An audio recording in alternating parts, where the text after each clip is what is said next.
Salute, Knick family. Welcome to the channel. Dope Soul Sports Talk. Dope Soul Knicks Talk. A member of the NBK family. Welcome to the Just Nick and It Weekly Show. Pre-season edition, or training camp edition, I should say. I'm your host, Stephanie, aka Queen. Today we're talking about what are we talking about? We're talking about two things. Hold up. All right, we're talking about who do we think on the team is going to take the biggest leap? And then we're also talking about the various storylines coming out of training camp, one in which I was very surprised of. Apparently, this happened a bit earlier than training camp, but I was pretty surprised to hear about it. Let me welcome in the panel so we can get right to it. Jerrell, Geoff, Ajay, how you guys doing? Great. All right, Ajay, let's Sorry. he's There you scratching go. around. You all right? Ajay up there wrestling people. I don't know what you do. My bad. Somebody broke into Ajay's I house. got- He had to fend them off. I was fighting them off. Yeah, man. But happy to be here as always. You know how we do Thursdays. Salute to the chat. Amen. Yeah. Yeah, same Go here, ahead, man. Ajay. Always happy to be. Now I was gonna say, always happy to be here, man. I actually look forward to this every week. This little rendezvous. Yeah, No yeah, doubt. no doubt about it. Yeah. Queen's Court resumed Monday. That was my first time doing Queen's Court since the season ended. It was good to be back. Geoff was on the show for the first time, did a great job. Ebony It was on fun. Twitter as Matt Nick fan, also from Venture Sports Network. She was on for the first time, did a great job. And then, of course, Tony Crow, DJ Shuttle, and Sim was on. It was a great panel, had a great time. For those who didn't see it, um, I'm sure you're subscribed to Nothing But Nick's channel. Look up the Queen's Court. It was a really good show. Next Wednesday, we'll still do the Just Nick and It weekly show Thursday, but next Wednesday we're gonna have a special edition, all ladies, female, women edition. Nice. Me, Ebony, Sanami, Lady in the Chef, who's in the chat at times, her mom, Nice. Diva Locks, who's in the chat at times, and BX Chris, who used to come on the Queen's Court when I first started. She's going to make an appearance. So that'll be next Wednesday on this channel at 7 p.m. That'll be a Patreon preview. If everything goes well, I'm hoping that they'll agree, or some of them will agree, to come on and do a monthly show. So I'm looking forward to that. Shout out to my Patreons, Sim, Jerrell, J-Tap, Deron, and I'm missing one. I'll get your name before the end of the show. I appreciate y'all. I sent out another Patreon video today talking about previewing the centers, Mitchell Robinson, Isaiah Hartenstein, and Jericho Sims. And then I'll do Jalen Brunson and Julius Randle in a separate video. And I'm a little behind on my audio podcasts. All right, I just need a little break. I'll be back there soon. I'll be back there soon. Shoot. Salute to the chat. Some of y'all always rocking with us. Dwayne Dennis, David L. Knicks are nice. Appreciate you. Part of the replay gang. Deron Wayne is here. Appreciate you. David L. Jerrell, of course. Ashley Inc. All right. Who's feeling a little anxious about the season? I can see all possible outcomes and a justification for them, whether a top 3 finish or even as bad as the play-in. Yeah. Especially after watching the Giants. I'm all hyped about the Giants and the position players we got and the coaching staff we got and expecting to really, and then the bottom falls out. So I do get you, Ashley Inc. That possibility is there. Are you a Giants fan? Is that getting you a little down? Hopefully for the Knicks. I doubt if the bottom falls out from the Knicks, but I do hear what you're saying. All right, let's get into some of the storylines coming out of training camp, and then the next segment we'll talk about which Knicks player we think will take a leap this season and why. Let's start with. All right. let's start with Quentin Grimes. And we talked about this, Geoff, on Queen's Court, but I want to talk about it here. He's the incumbent at as the starting small shooting guard. Um, Tibbs liked the way that team uh, played last season. They were +5 in net rating. If it's not broke, don't fix it. This is who we're rolling with. And then he also said, but we haven't practiced yet. We haven't played games. Things can definitely change, but this is what we're starting with. What's our thoughts on it's Grimes' job to lose, basically? I guess we're going around with me first. Yeah, go ahead. Okay. His job to lose. I could see that. Tibbs is a creature of habit, so I could definitely see why it's his job to lose, just because he had the starting job last year. I think somebody like IQ, I don't know. We already ran the numbers saying that when IQ is on the floor, we're a better defensive team. He's already a more aggressive offensive player than Quentin Grimes. So even though I think IQ is the best player, I can see why he would not be starting for Tibbs. Like I can see, like I said, Tibbs is a creature of habit. Unless somebody comes in, like if it's like a trade or something, like if we really do an upgrade, then I could see, Grimes going to the bench. But I don't see like him switching Grimes and IQ, at least not yet. Like IQ would have to really be outplaying him, and Grimes would have to, take a back seat or take a step back, I should say, offensively for him to lose his starting job. Like I don't see him losing his starting job to him or Dante DiVincenzo. Yeah. I agree. I think it can happen, if the bottom falls out of Grimes, and DiVincenzo is like, I could see it happening, but I do think Grimes is going to be the guy coming out of training camp. And you know what I like? I like that Grimes has a little heat on his behind. Because we talked about this with RJ Barrett, how RJ Barrett just never had anyone that can challenge him. And Grimes now has to go into training camp and saying, I have to hold on to this. If I want to hold on to this spot, I'm going to have to perform something. I think he's going to do, anyway. I think that's just, in his nature. But it doesn't hurt to have somebody who could take your spot if you falter for a period of time. And that's what I like about Tibbs. He tends to stay with players, until it's just clear that you need to make this change, because before he made the change with Fournier, there was a lot of us, maybe 3-4 games before he actually made the change, calling for him to make the change, right? So he's going to give, Grimes a fair shot if he does make a change. Geoff? I like the idea. I was just wanted to make one quick little point. Like I said, Tibbs is a creature of habit. I don't think like Quentin Grimes is going to get his starting spot taken away from him, but I also don't think he's going to be closing games either. Like I don't think for Tibbs, at least for Grimes, I don't really think it matters if he starts or not. At least for me. To me, I'm more worried about who closes. So I think either IQ or Dante will close, but Quentin Grimes is going to keep his starting spot. Okay.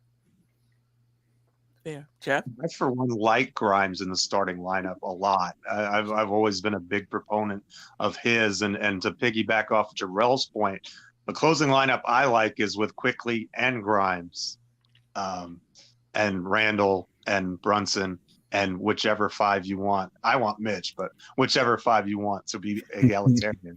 But that, I think defensively, that's a fantastic lineup. And they both provide us with good shooting. I really like what Grimes worked on in the off season. I like that he looked at JJ Redick as a template for the type of player he can be. And I like that it wasn't so much just the shooting, and we all know that Redick could fill it up. And we would love, everybody on the panel and in the chat would love it if Grimes became a 40% 3-point shooter. There's no doubt about that.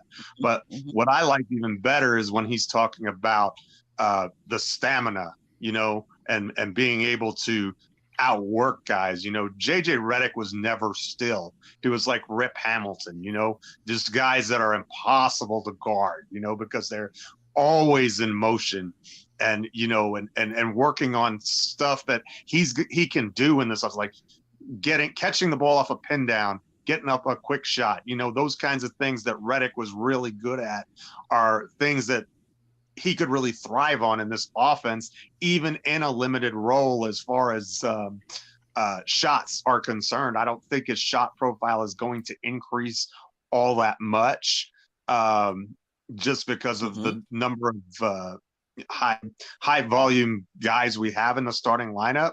But if he can maximize those opportunities and really be a threat out there consistently and make defenses work. I mean, the hardest thing is to guard someone who's in constant motion. You know, as a player, I always hated that. Like, can't you just be still for a minute? You know, because and you know he's not catching a breath either. You know, because he's going to be guarding. You know, he's going to be guarding the best perimeter player on the opposite side. I mean, that was really his role for most of last season. And so I think it's really important that he focused this summer on stamina. Even if his minutes actually go down, I think it may benefit him more because he'll have that stamina and he'll be able to go harder in the minutes that he's in there. And then what the good part is, I think you can bring in a DiVincenzo or a Quickley or a Hart or a Barrett, and you don't really have a lot of drop off, you know. And I think that interchangeability with both the starting lineup and the closing lineup is really good, because we know injuries are going to happen. We know, we know that people are going to go through slumps, and it's really nice when you have, okay, so he's not feeling it this week. We know he's in a little bit of a downturn. Well, now we can turn to a veteran like DiVincenzo. Or maybe vice versa. DiVincenzo is not playing all that well for whatever reason. He's not giving us what we need in the lineup, so we can just, you know, put Josh Hart in there, or put Emmanuel Quickley in there. But I really would like, my preference would be really to see lineups where Grimes and Quickley close in the fourth quarter. I think defensively that's going to be a great alignment for us. I love the shooting and the versatility that it brings us on offense, because you've got a bunch of guys who can do things with the ball more than just catch and shoot. And so I really like the idea of Grimes in the starting lineup, and I don't mind the idea of Grimes in the closing lineup either. Yeah, the only thing with Grimes is the ball handling, and you know, listening to him and reading articles about him, he said that's something he's been working on, trying to get back to his high school days when he was operating with the ball, getting a rebound, you know, pushing it up the floor. He said he spoke to the coaches, and the assistant coaches spoke to him and really giving him confidence about playing with the ball in his hands. Now, it's not going to be a lot of opportunities. We got a lot of high usage guys with Brunson, Randall, and even RJ Barrett. But even in bringing the ball up the court, you know, against pressure, if he can do that, that goes along, in my opinion. That's something that I really would like to see. Brunson's bringing the ball down the court. They putting longer guys on him. They double team him. They put physical guys on him, and we have nothing for it. You know, it's just like we just leave him on the island to work it out. You know, and that's why, you know, to Jerrell's point, you know, having Quickley, you know, as another ball handler. I mean, Quickley besides Brunson, and I get it. You know, Quickley, you can argue won't be able to play the game he's accustomed to playing, but that ball handling, the defense, they won't be able to key in on Brunson. So my hope is if Grimes is in that starting lineup, that what he's saying rings true, and that he feels comfortable bringing the ball up the court and operating with the ball in his hands. Ajay? Well, salute to you, Queen, Jerrell, Geoff. Salute to the chat. Don't forget to hit the like button. When I check, we're doing pretty good. Queen, I know if you haven't hit it, hit the like button Yes. now. Okay. Good. We'll do. Listen, Grimes is in the starting lineup. I don't think that's going to change. Not listen. What are one of the big things that come out of the training camp? Right? They talk about continuity. They really want to focus on that this year, and continuity means Quentin Grimes going to be in the starting lineup. I mean, whether you like it or not, Dante, DiVincenzo, he played with Jalen Brunson and Josh Hart. I don't know when, back, like 5 years ago when they were in Villanova. But the continuity has been broken because the last 5 years he hasn't been playing with these guys. He's never played with Grimes. He's never played with Mitchell Robinson or Julius Randle. The continuity means Quentin Grimes is going to be in the starting lineup, unless, and I don't see that happening unless he start messing up on defense. We know Tom Thibodeau values defense, and we know Quentin Grimes is a hell of a defender. He's a hell of a wing defender. If we following his, naturally he's gonna have some sort of progression this year, in terms of experience, and his offense is going to be better. He's probably going to be a little bit more aggressive. At least we hope so. If all that happens, I don't see him losing his starting spot.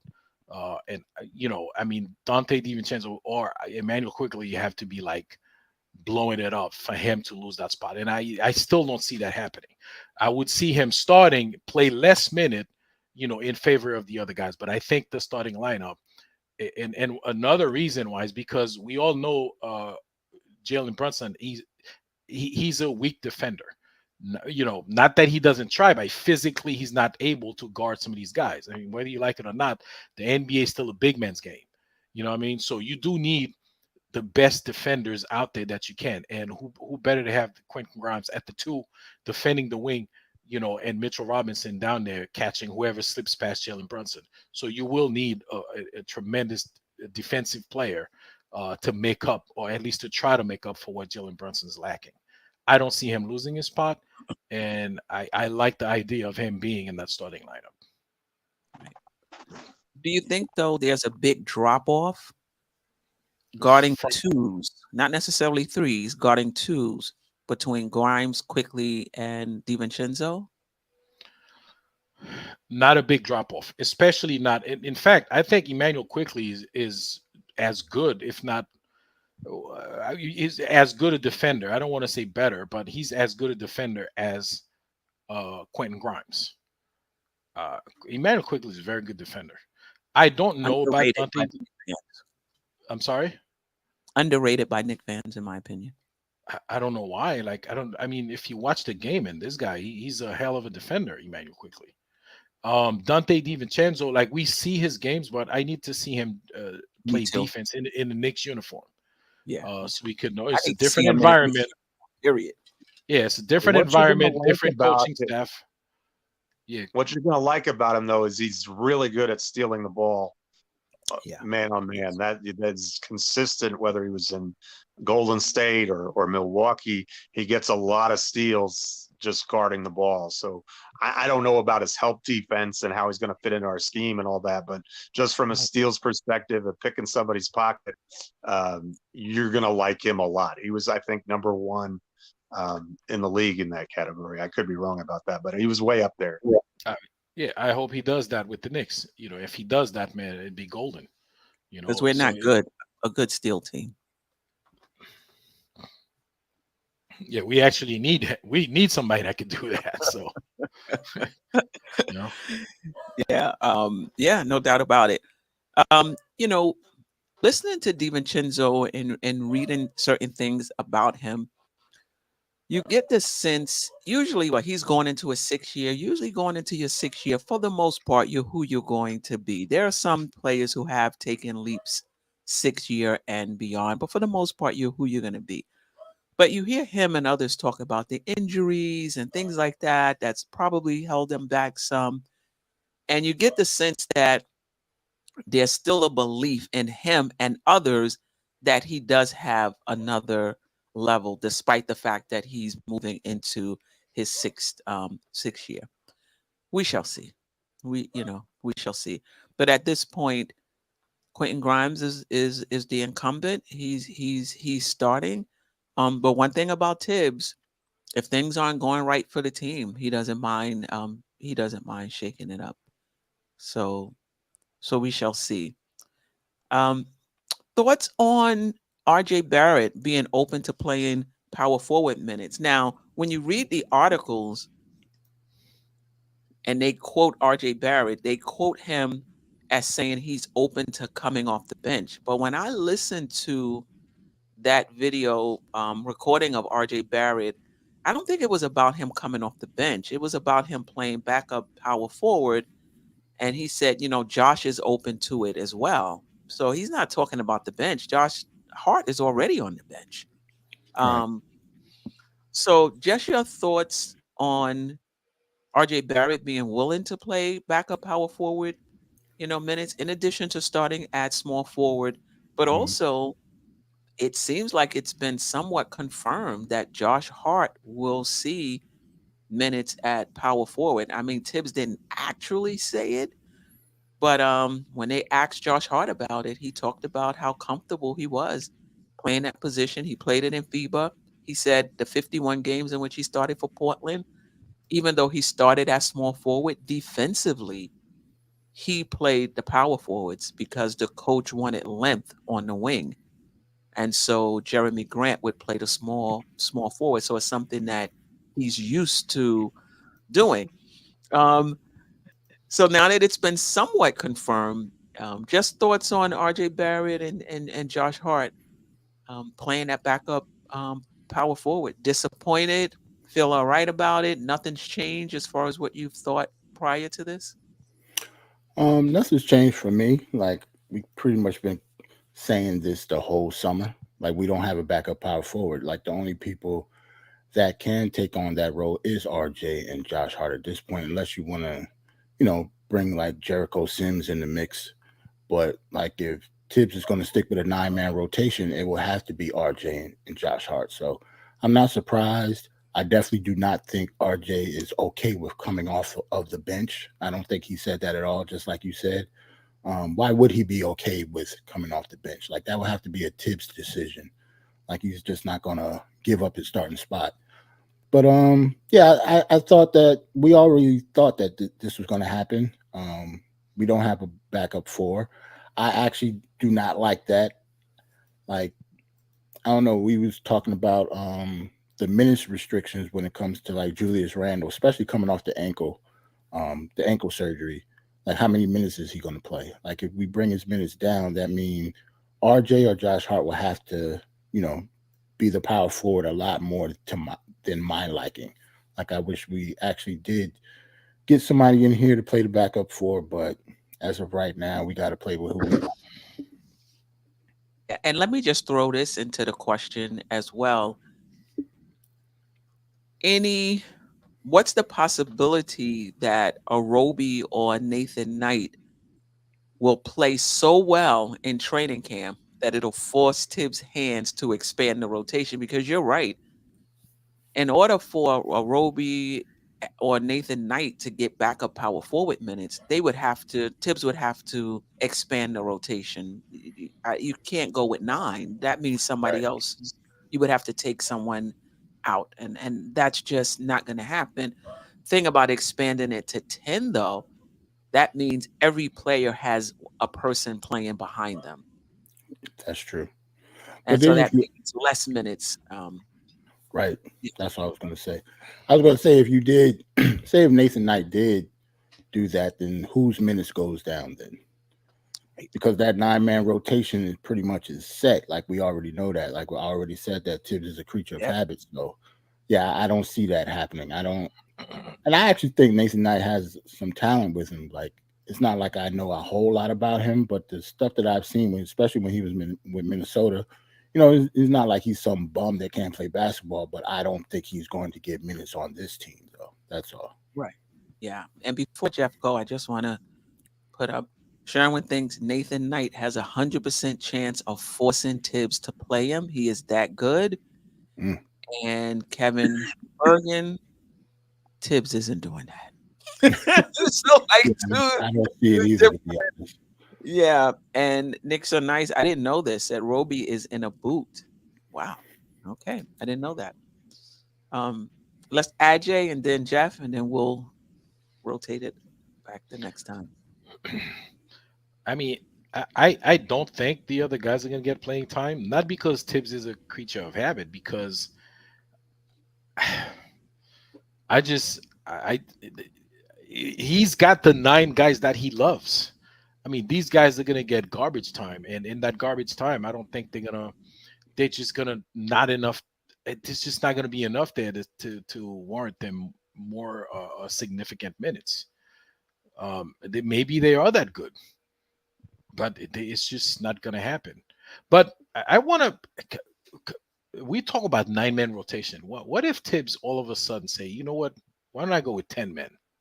Do you guys ever think that's possible? Not with No. this This group. means less minutes for the guards that we're having problems finding minutes for now. Um, so that means whoever's backing up Brunson, that's all the minutes you're going to get. It's whatever's left over from Brunson, which is not much. Maybe there'll be a sharing. The 2 and 3 would probably share minutes. The 3 spot, RJ Barrett and Josh Hart would probably share minutes. And then it would be DiVincenzo and Grimes sharing minutes, and then Brunson and Quickley. I just don't think there would. Somebody's going to come out on the short end if we go to 10. Yeah. Yeah, but in any case, no, I don't think those guys are going to get playing time simply because it's just not going to happen with Tibbs. Just not enough. He throughout his career, he hasn't shown that he could manage those guys' time that much to give everybody enough time and to bring in another guy.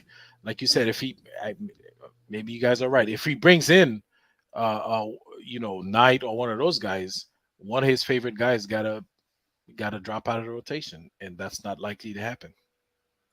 But do you think that's what it's about, Ajay? Do you think it's about, favorites? This guy can really help us as a Well, backup four, but I'm not going to put him in because now my favorite guy is going to get less minutes. I mean, do you think that's his thought process? no, not favorite as because I like the guy, he's got nice shoulders, I like his hair. But because he likes the way the guys play. When I say the guys that he likes, like the guy he's used to them. He knows. Okay, not like the guys he trusts. That's a better term. Okay. Okay. So when I say like, I mean the guys that he trusts.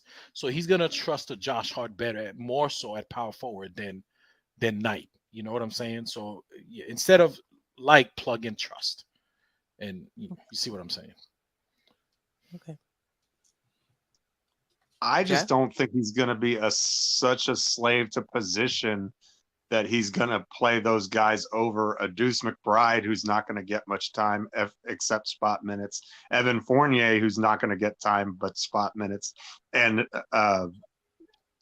Jericho Sims, who's not going to get much time but spot minutes. I don't see any world where either one of those guys jumps over those 3 guys in Thibodeau's estimation in one training camp. I don't see any scenario where that happens.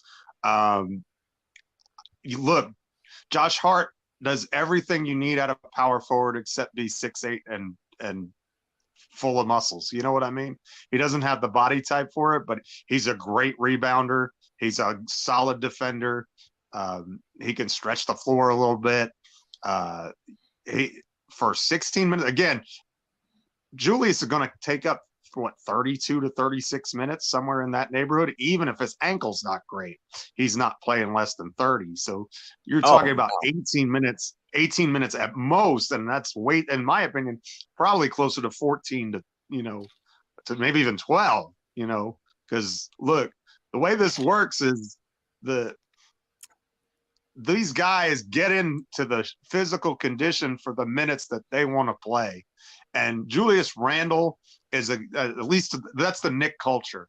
So Julius Randle wants to play every game, and he wants to play a lion's share of the minutes. He doesn't ever want to come off the floor. And so he's been in preparation physically in order to be able to do that. And you saw that last year. He played 77 straight games without missing a start, you know, and he didn't have, you know, none of those guys are going to take a rest day.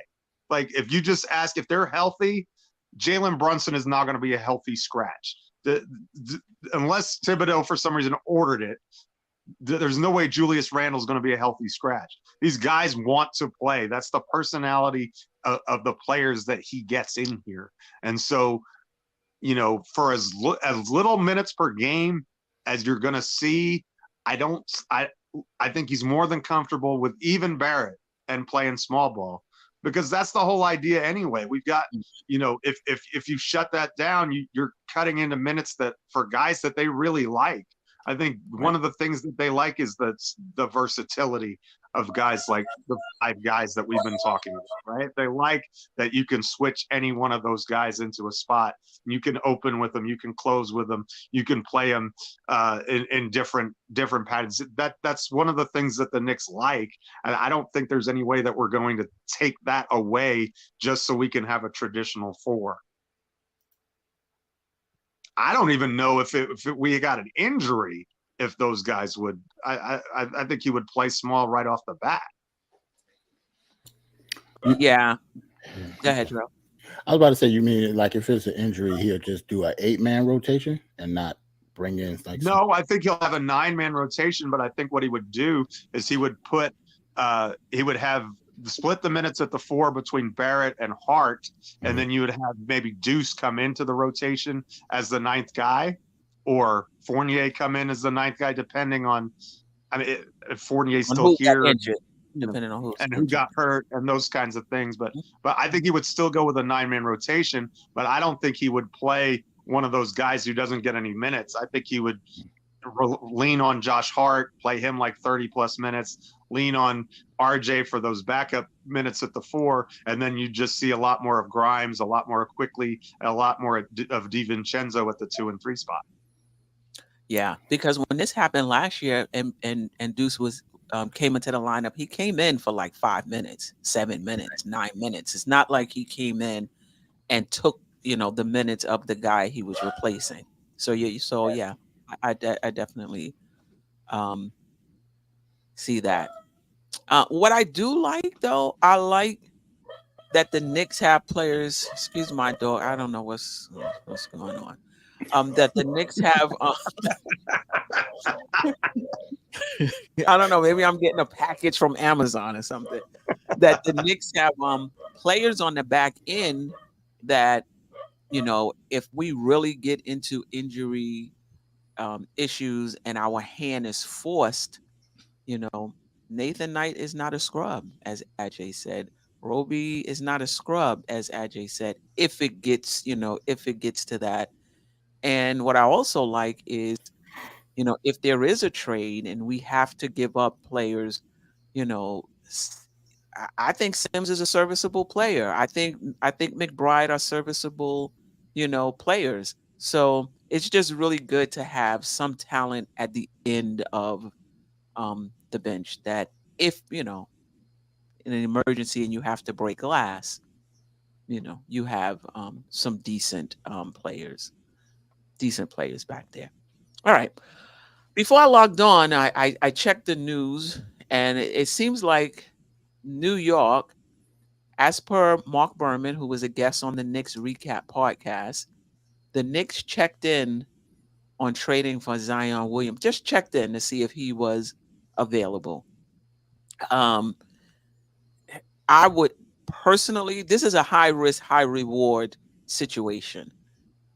To me, the risk is just too much, particularly given the salary cap. You have a $40 million guy on your books. He's not playing under the last CBA.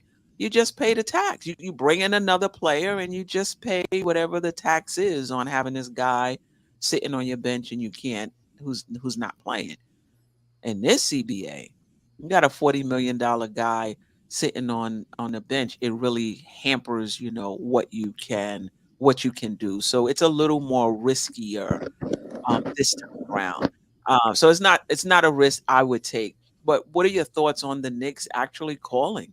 Why are you not calling from Brandon Ingram? He's injury prone too, but he ain't that injury prone.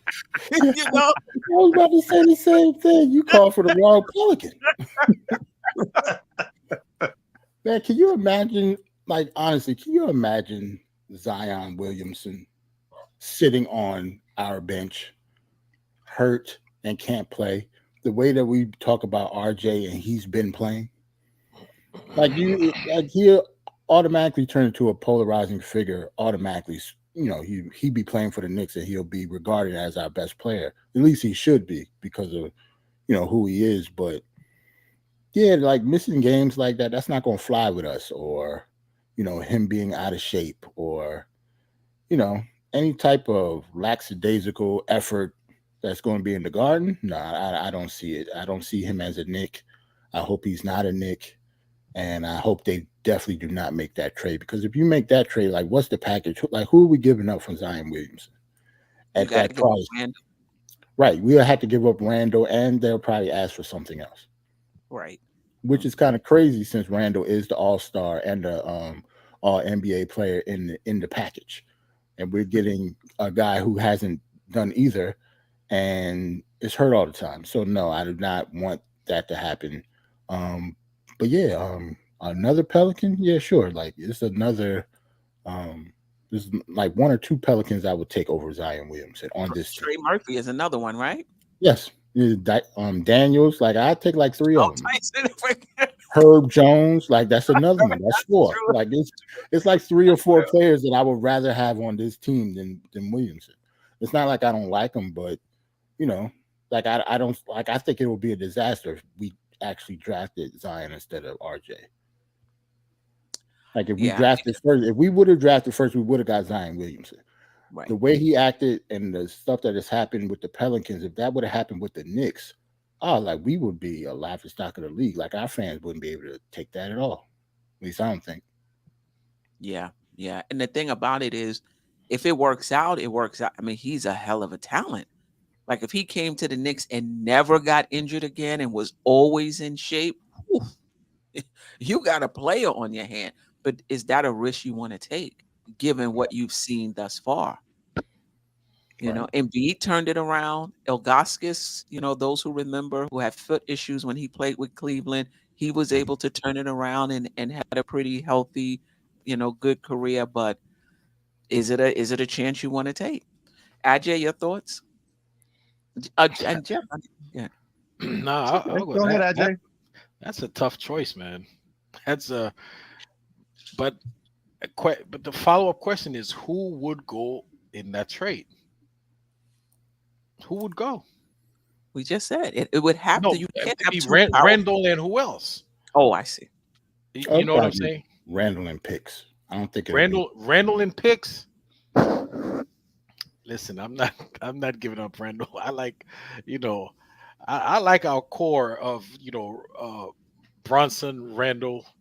Well, it stops right there. But I wouldn't give up. I wouldn't give up Randall for Zion at this point. I mean, for the reasons you mentioned, you know, Randall plays, Zion don't play. It's not about talent. It's not about, you know, money or whatever. It's just availability. You know, the guy's not available. But meanwhile, Randall is almost always available until Bam Adebayo hurt him. But he's always available. Ajay, not gonna forget, y'all. No, I don't. You see the difference, guys? I don't see until he got hurt. I mentioned who hurt him. Right. No, but yeah, no, I wouldn't pull that trade. And the price is crazy. It's just too much. He's maxed. They maxed him. Yeah, he's maxed out. It's not. Yeah, the thing with Zion is his body type and the style of play that he has, with just where he plays with just such sheer force, but at that size, I just don't think that. I just don't think he's built to last. I mean, he's a fantastic otherworldly talent, but I thought that when you know when he was Duke, I was like, this not natural for someone that size to be doing the things that he can do. But it just takes a toll, and we've seen that, with his career.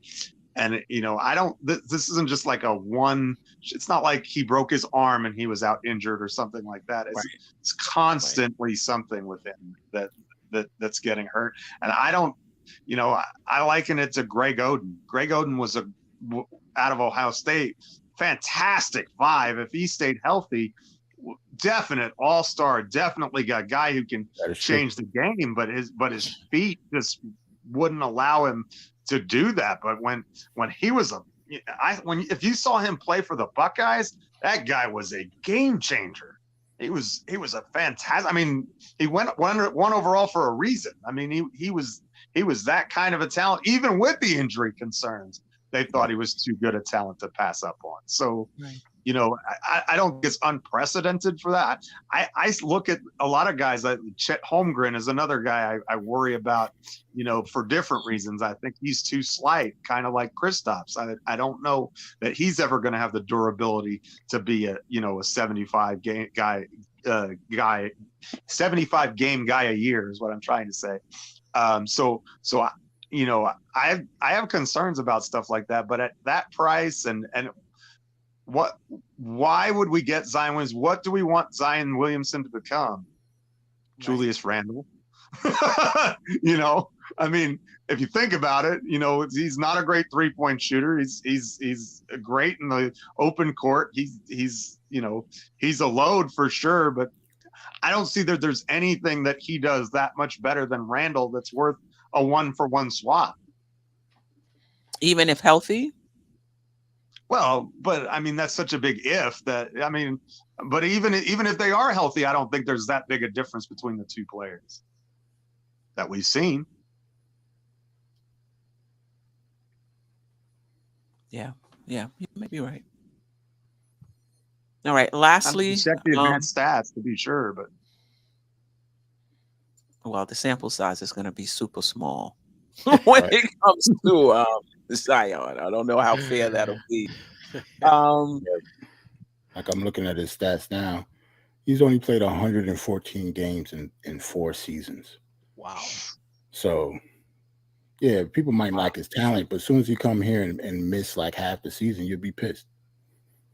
I'm already Stoudemire all over again. Yeah, that's an average of less than 30 games a season. That's like 28 games a season. Right. And Randle is a way better rebounder than he is. Right. I think Zion only averaged, I'm not looking at his stats right now, but he can't average more than 6 or 7 rebounds. I'm talking about throughout his career since he's been in the NBA. He hasn't been a good rebounder for his size. And Randle's an excellent rebounder. Right. All right. So lastly, before we get on to the topic of the day, Larry Brown was interviewed, and I meant to write down the source. And this writer actually sought him out to ask him about the Knicks. And Larry Brown loves this team, this rendition of the Knicks. He's been watching the Knicks.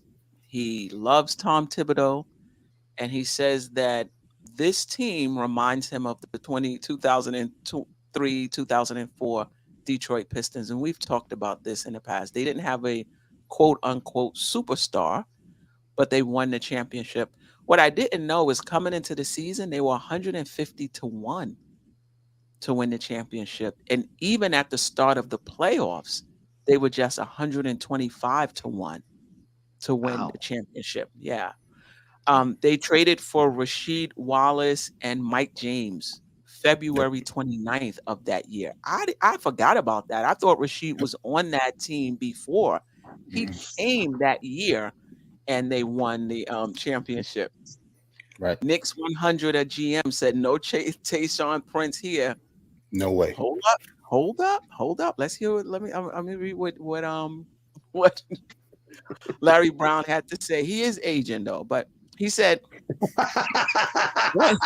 go preface that first. Preface that, right. He said, Brunson reminds me a lot of Chauncey. The way RJ Barrett has improved every year reminds me of Tayshaun Prince. And Mitch Robinson, if he can stay on the floor, there's no telling how he can be. He has a lot of the qualities that Ben Wallace had. And, he talked about that the kind of team they had, they liked each other. They had a mentality that they wanted to make their teammates better every game, every practice.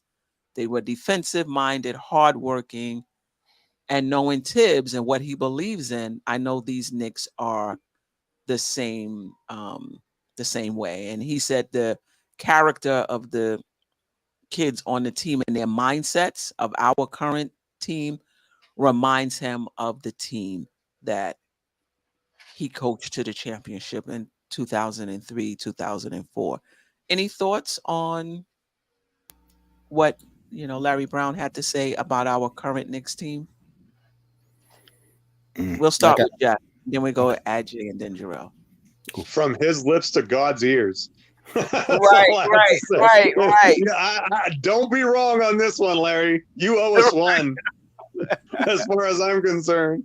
But, if you squint real hard, maybe, but I think it undersells how good a player Rip Hamilton was, how good a player Rasheed Wallace trade was the key. That was the missing piece of that. But Rasheed and Ben were so good defensively at the 4 and the 5 spot. Just so good. And then, and Tayshaun Prince was just a lockdown defender at the wing too. Oh yeah. Oh, and at Billups, if you needed a big shot, I actually think that the easiest part of the comparison may be Billups and Brunson, because I think that Brunson is every bit the player that Chauncey was for them, and probably even a little bit better, because I think he's a great shot maker from anywhere on the floor.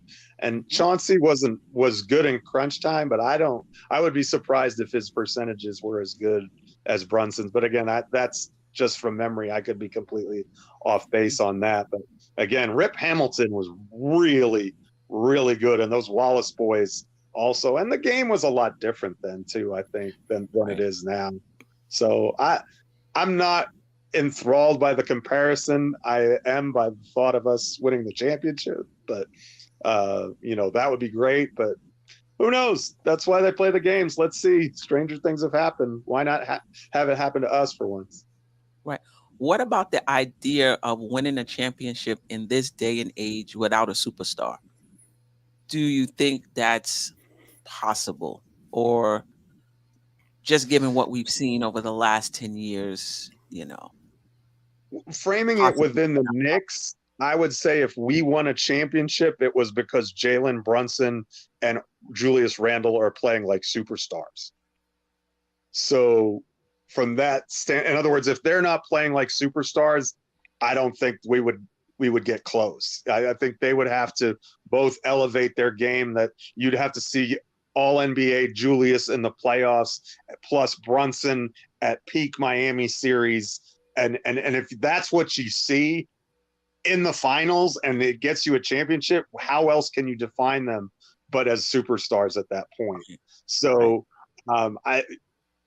is that taking a leap for both players? I think that you can probably make the argument that it is.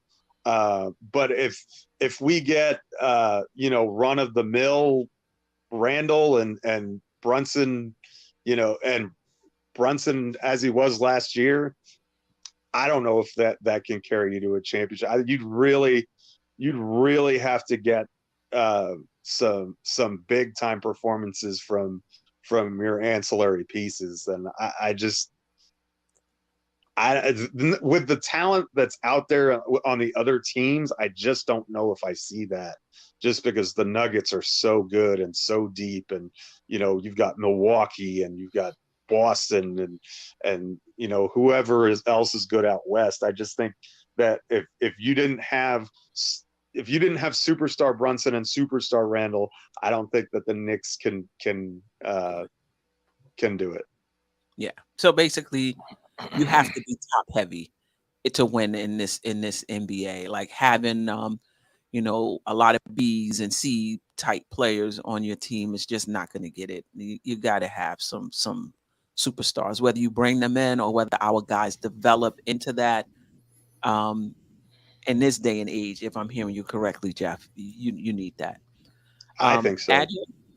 Yeah. You know what? Yeah. I agree with Jeff 100%. The game has changed in today's NBA. You just it would be a miracle to win without like the super talented guys like the Joel Embiid, the Dame Lillard, the those kind of guys. The game's changed, and when Larry Brown said that, I think he's referring to the fact that we have a team with a bunch of good to great players Mhm. that can, or good players that can be great at what they do if they stay focused on what they do. So basically, there's no superstars on the team, just like there was no superstars on his Pistons team, and they were able to win the championship. I think that's what he's trying to Referring to. say. He's Mhm. referring to, but Yeah. because the game's changed so much, I don't think it's possible to win a chip in today's NBA without having one or two superstars on your team. I just don't see it happening. I mean, look at the past. How many since the Pistons. Look at how many champions we had that without a superstar. You know, Right.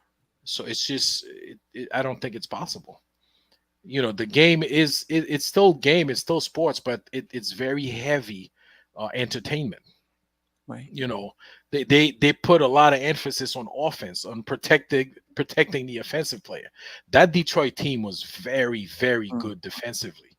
I mean, they don't call the games the same way. It's just a different game. I just don't think it's possible in this day and age. So Yeah. I mean, you had Billups at the point of attack. You had Tayshaun Prince on the wing, and then you had Ben Wallace, a bit undersized, but just a monster. his his You hair know, his hair made up for the height. about 2 inches right there, right?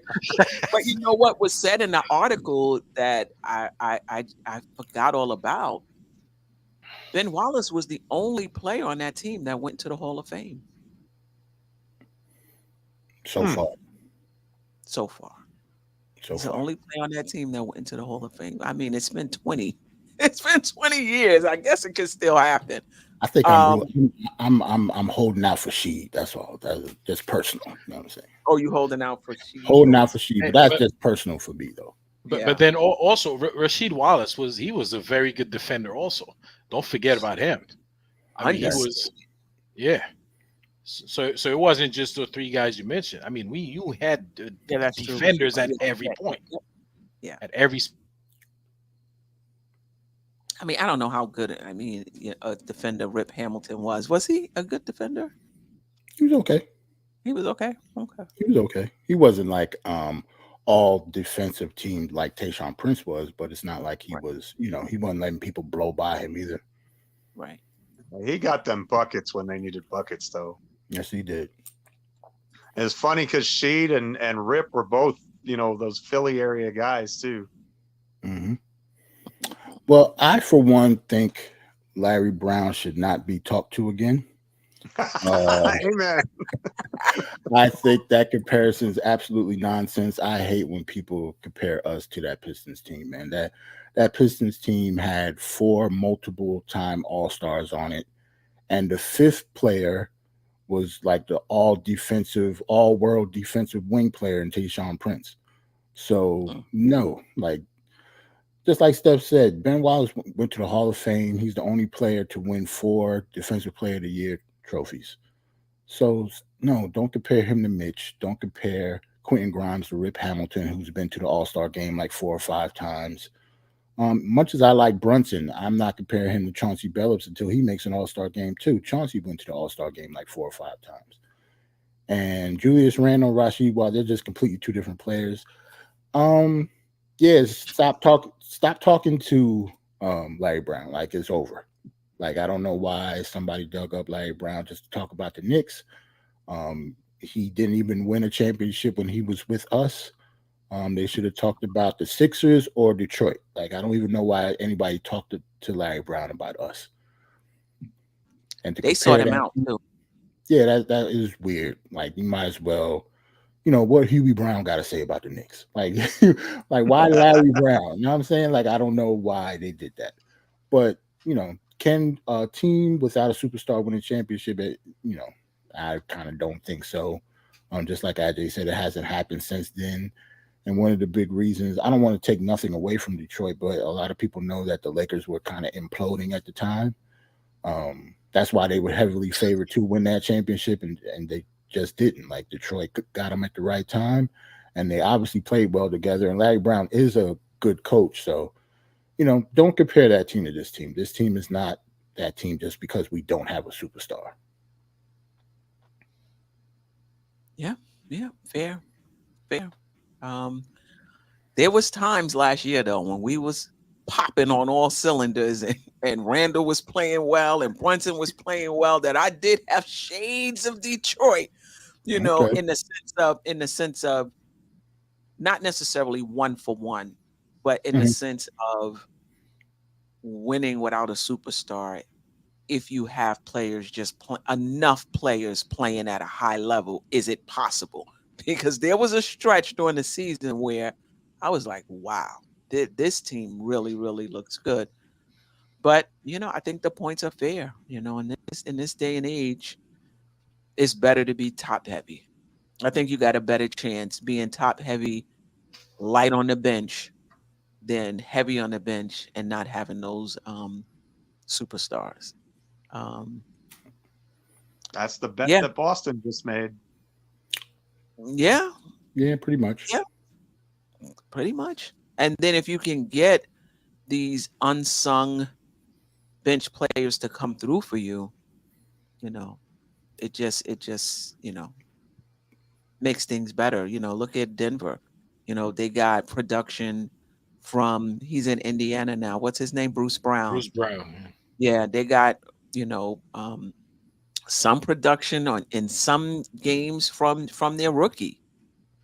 I mean, they weren't counting on him, but when he did give them something, it really helped them. It really gave them a lift.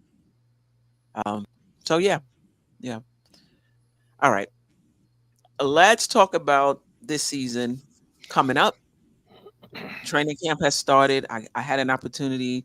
Shout out to Staffer. Staffer's work schedule has changed, so he hasn't been able to be with us, as much.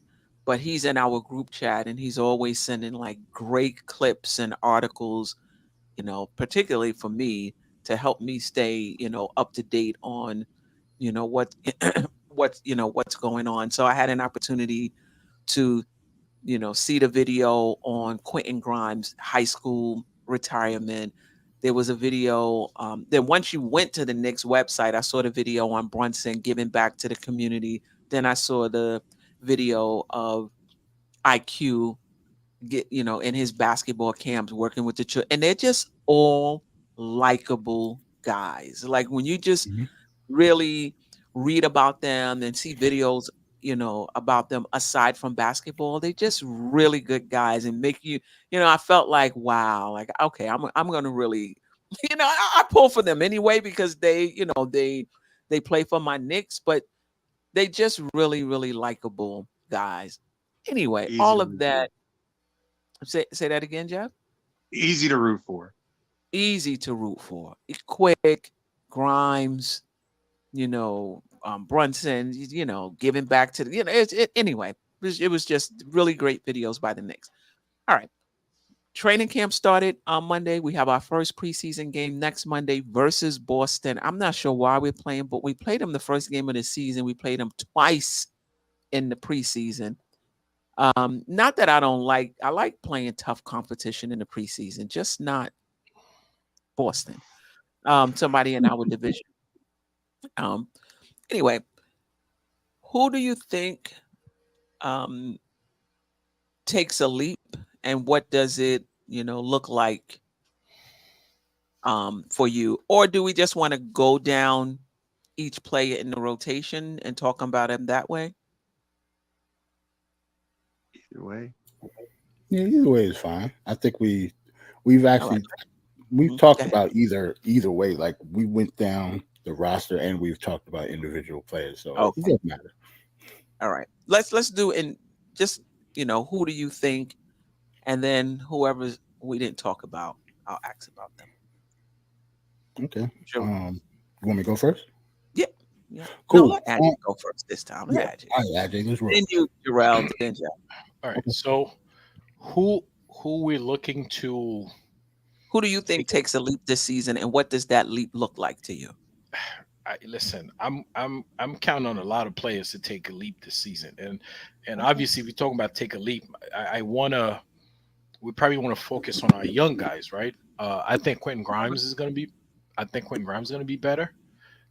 Emmanuel Quickley, as good as he was last year, I think he's going to be a couple of notches better this year. Not just, I mean, defensively, he's proven that he's really good, but and he's played the point guard a couple of times. He was excellent as point guard. You know, when Jalen Brunson was out, he's great, and I expect him to fill in and probably be a little bit more level-headed, a little faster with his decision. Because even last year, you know, he took a lot of time. He dribbled a lot.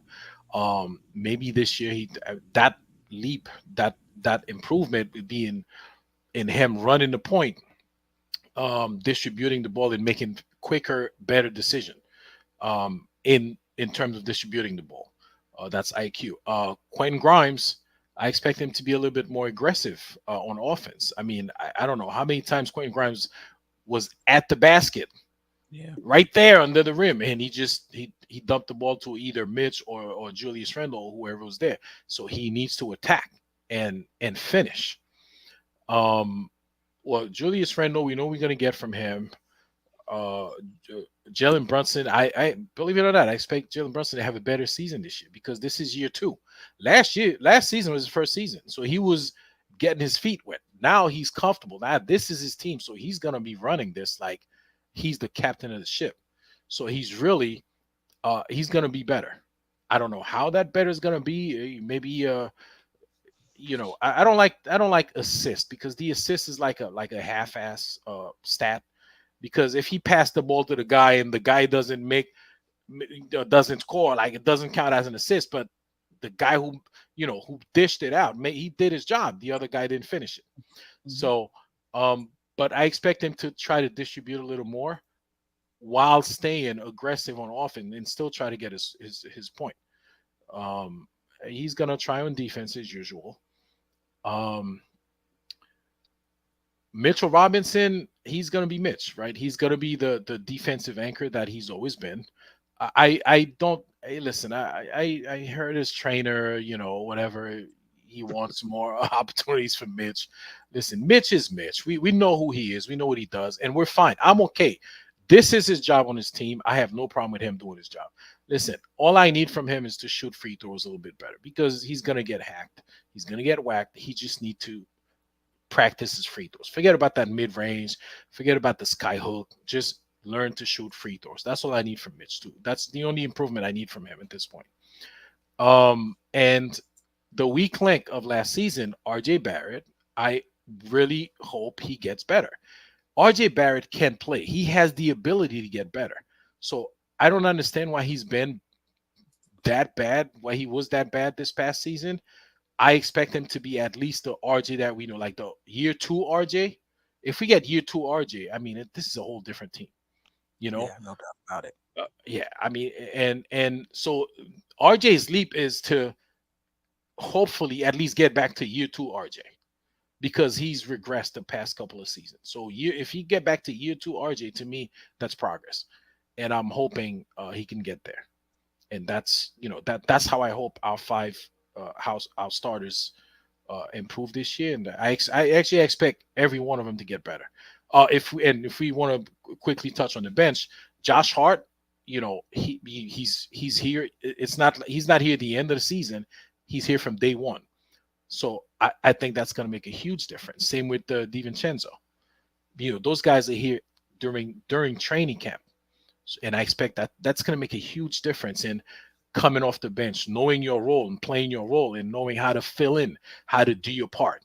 If everybody do their part, we're gonna have a very, very good team if everybody do their part. Right. So, and I Now, expect. when you, oh, sorry. No, go ahead. But I was gonna say that I expect these guys to do better just by being here. I mean, every year they're supposed to get better because they work hard. These guys work hard. Yeah, they do. They do. Mhm. When you what's getting better and what's a leap? So like Quentin Grimes, it sounds like you just feel that he's going to get better because that's just the natural progression of things, right? He's going into his third year. He's gonna get better. But is there anyone who you think is going to take it up a couple of notches, more so than just being better than last year? Quentin Grimes. 'Cause Grimes. if Quentin Grimes is aggressive on offense, that's going to be a leap. That's not going to be 2 points better, 4 points better. I mean, this guy, he could easily score 8, 10 points better if when he goes to the basket, he actually, you know, he's a good 3 point shooter. So if he's thinking score instead of just playing defense and dishing, that's going to be a leap. We need score. We need guys to score. But Emmanuel Quickley was so good last year. I don't know that he can get better, but I mean a leap for Emmanuel Quickley from as good as he was last year, that would be tremendous. I don't think that can happen that fast. But if that happens, I mean, you know, we're gold if that happens. I, I, Um, I, I think he can. I think he can. To your point, Ajay, I'm looking at pass percentage per drives.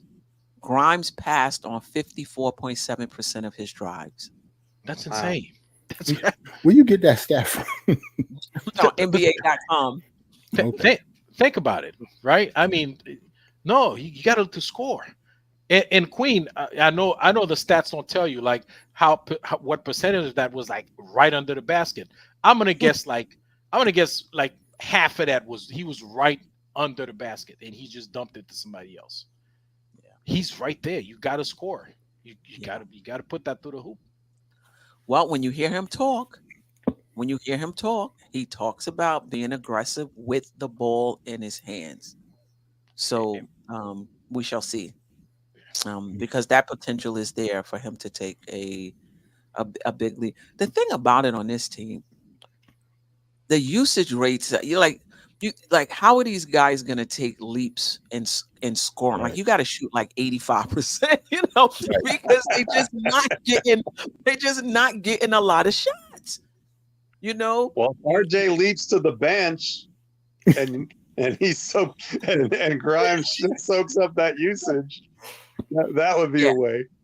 yeah. I think. Listen, if RJ Barrett is who we saw in the playoffs and who we seen in FIBA, and he's much more efficient. I think in FIBA he shot like 46% from the field. He shot 37% from the 3 point line. I know the FIBA 3 point line is a little closer.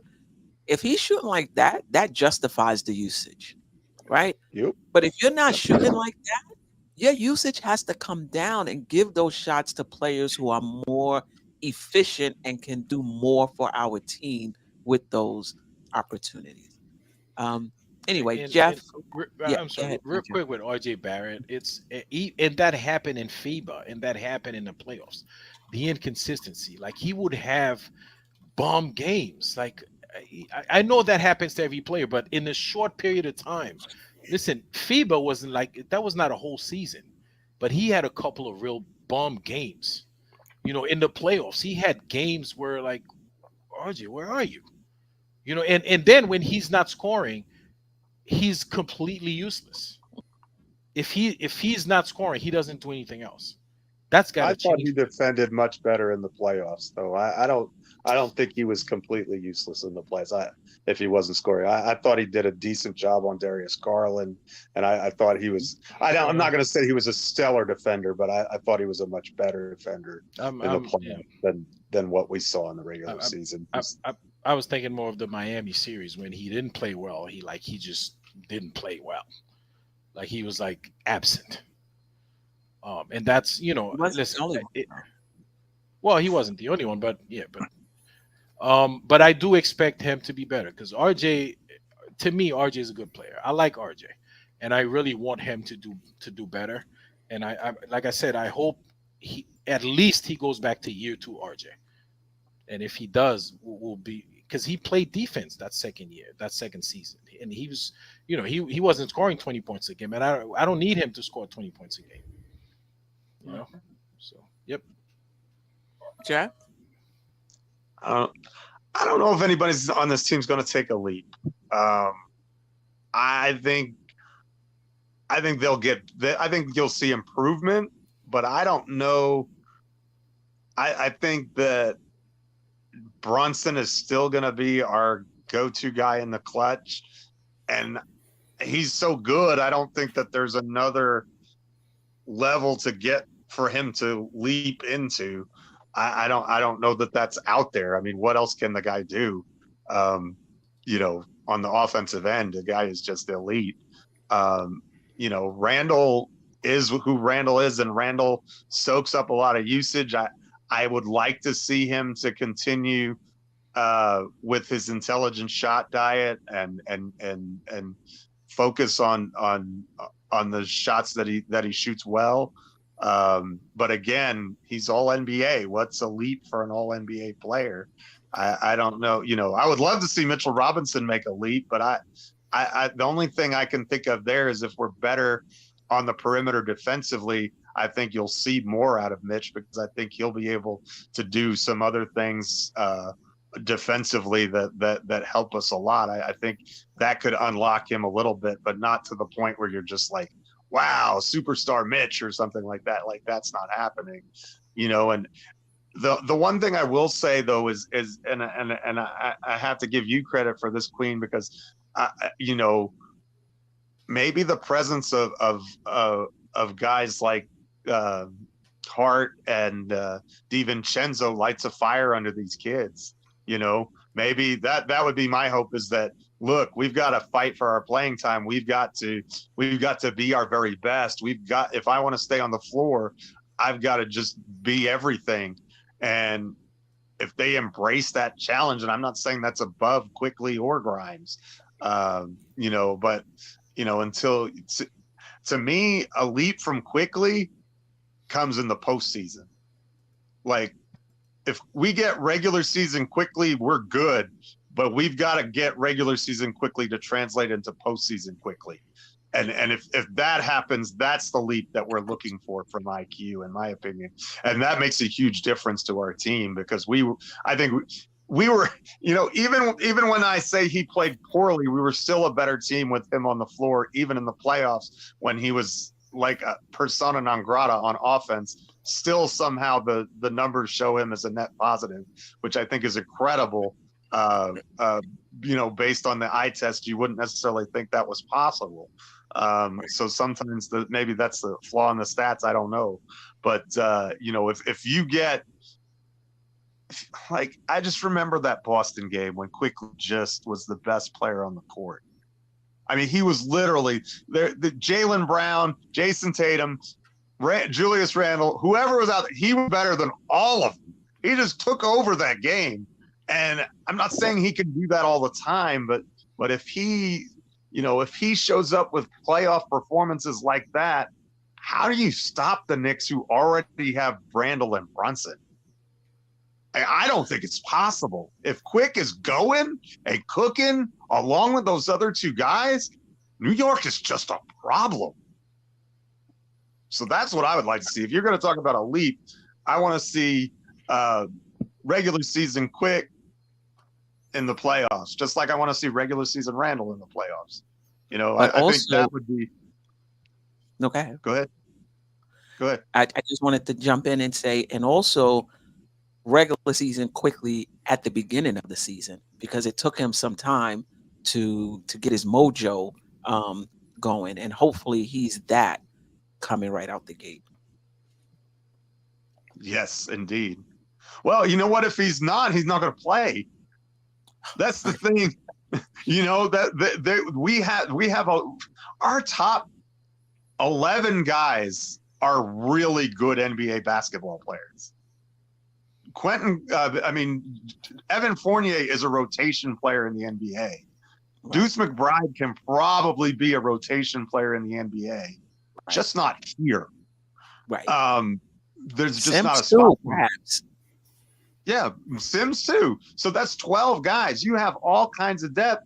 If you don't bring it, you're going to be sitting on the bench, because Tibbs wants to win. He's ultra competitive. He ain't going to just trot you out there because he likes you. He's going to play the guys he thinks give him the best chance to win. And if you're not performing like one of those guys, Now, it may be different if he feels like he doesn't have anybody to take your place, but I mean, he's got 5 guys who are essentially the same, and so you pick and choose which ones you want to play. If these 3 are playing well, the other 2 are going to sit. So you may go through stretches of the season where Quentin Grimes is only playing 15 minutes a game, where Emmanuel Quickley is only playing 15 minutes a game, where maybe RJ Barrett is only playing 15 minutes a game.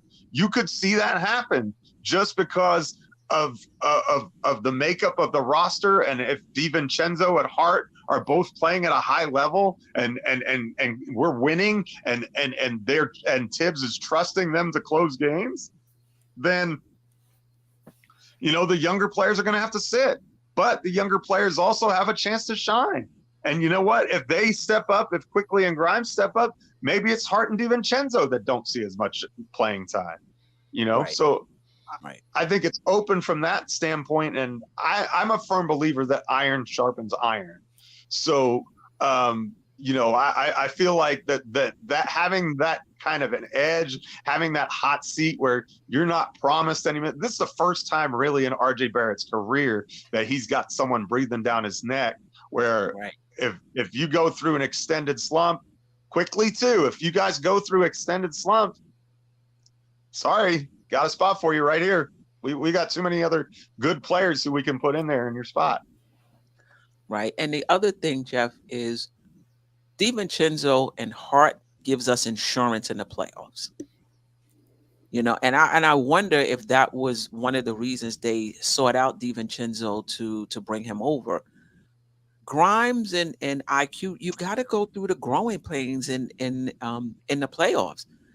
Some guys can go there their first time and be studs, but a lot of times, it's there's levels to it.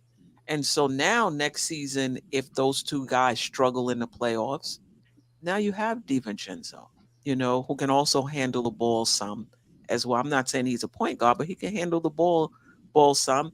And then you have Hart, even though last year was his first year in the playoffs, and he didn't play well against Miami too. I didn't get the sense that he was shell-shocked, right? And so that's insurance. Like, we have and this is what I always wanted for our young guys as well. Once you saw where Brunson and Randall was, get them in the backup roles and just let them come along as they come along. So that's not the case. Grimes is gonna start. I'm totally fine with it. I don't see this team as a championship contending team, just yet. But it's good to have DiVincenzo. It's good to have Hart. So if for whatever reason Quickley, Grimes start to struggle, we can still keep chugging along, and then those guys can just come along a bit more slowly. I'm in agreement with you on Quickley, but I'll let Jerrell go, and then I'll comment, a bit more on Emmanuel Quickley. Well, my answer was Quickley for most of the reasons that Ajay and Geoff said already, especially the playoff aspect of it. I think he has a lot to prove, especially coming in second to what's the guard name from Boston for Brogdon. Second to Brogdon for the thank you. Second to Brogdon for the 6th man of the year. He didn't have a good playoff, and that extension is coming. So I'm actually looking forward to see what IQ is going to do this training camp. I've said on the show multiple times that I think Dante DiVincenzo was probably his replacement, and they were going to deal quickly.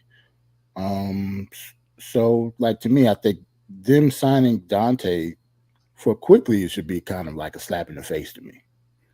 Like, he's pretty much coming in here to do exactly what I do at the exact same position. Like, both of them are combo guards. They can play the 1 and the 2.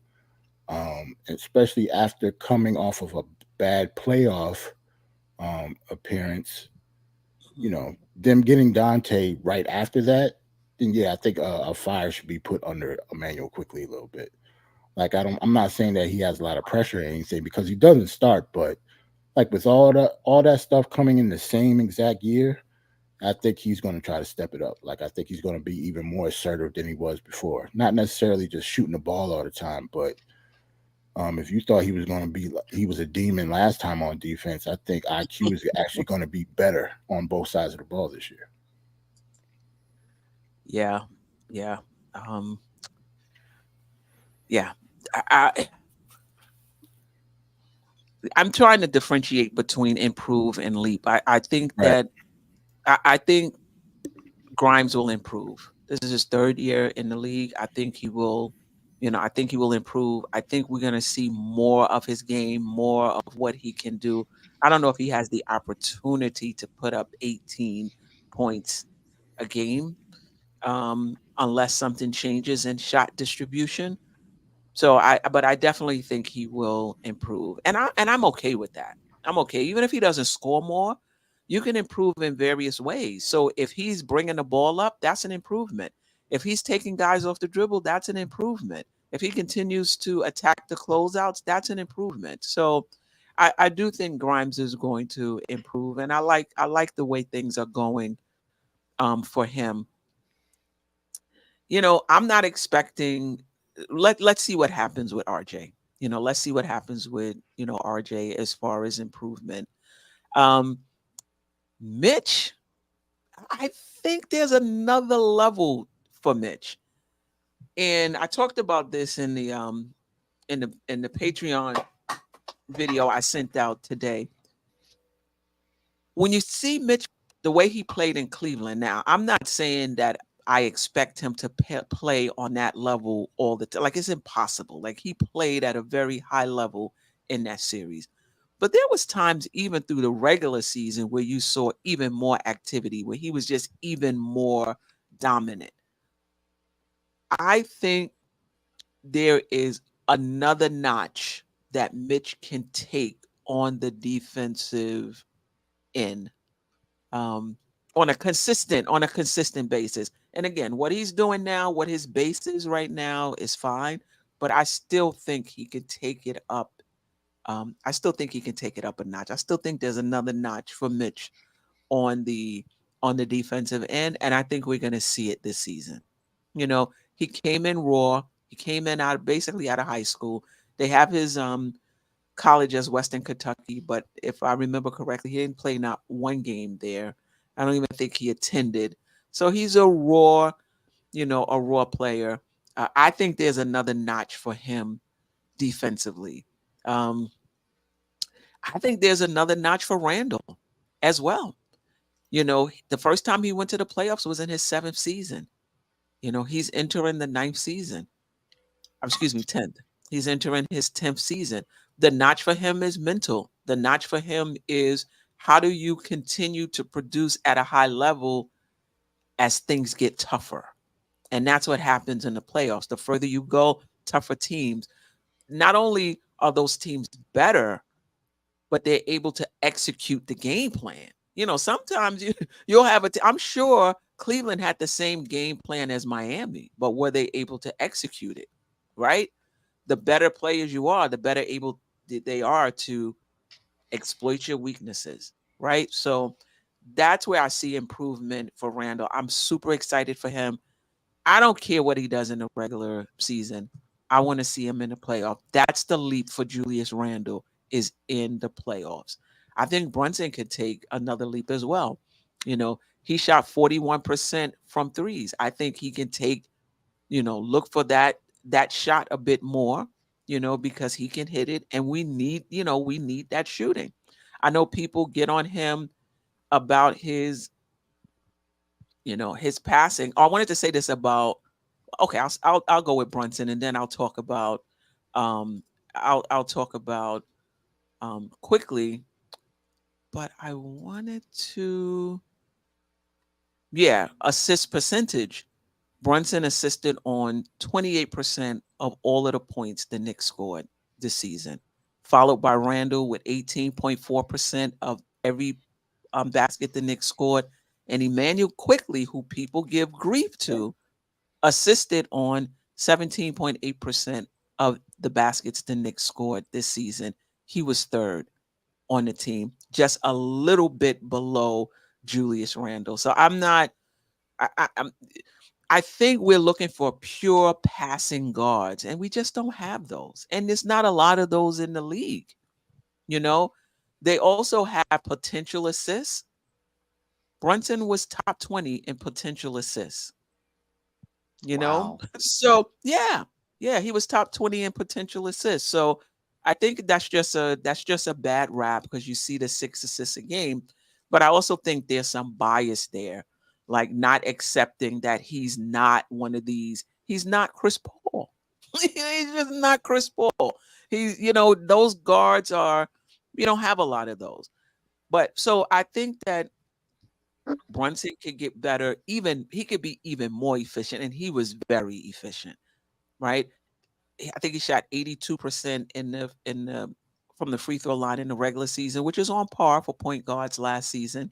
That's about around the average. But in the playoffs, he shot 92%.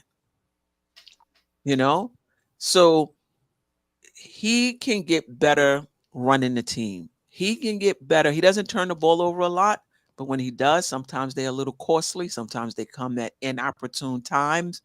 He can. We saw that in the Miami series, right? In Miami game 6. He can get better, as far as that's concerned. And and hopefully his body is conditioned. I think he kind of figured out what it's going to take to play 34 to 36 minutes game in and game out. Um, and so I think he will be better. But leap, if I had to put my money on somebody taking a significant leap, it would be Emmanuel Quickley. It would be Emmanuel Quickley. Now, the minutes these guards are having to Quickly is not going to be. I think he was close to 30 minutes last season. I don't think he's going to be close to 30 minutes this year. So I think the leap for Quickley is going to be in his efficiency. He wasn't really efficient last season. So I see his field goal percentage going up. I see his 3-point percentage going up. I thought his decision making was really good last season compared to the season before. Now, was there sometimes maybe once a game where he would dribble out the shot clock and with like 5 seconds left, pass it to somebody? That happened like maybe once a game, I just thought Quickley was on point last season. So I don't kind of get the criticism in the chat. I don't get the criticism of Emmanuel Quickley. He didn't start the season off really good. He just didn't. But given his poor playoff performance and how prideful I think he is and just how much of a worker he is, I think he's going to hit the ground running like straight fire. He's the guy that I think takes the leap for the Knicks. And the other thing I would say is don't count out DiVincenzo. From what I've been reading,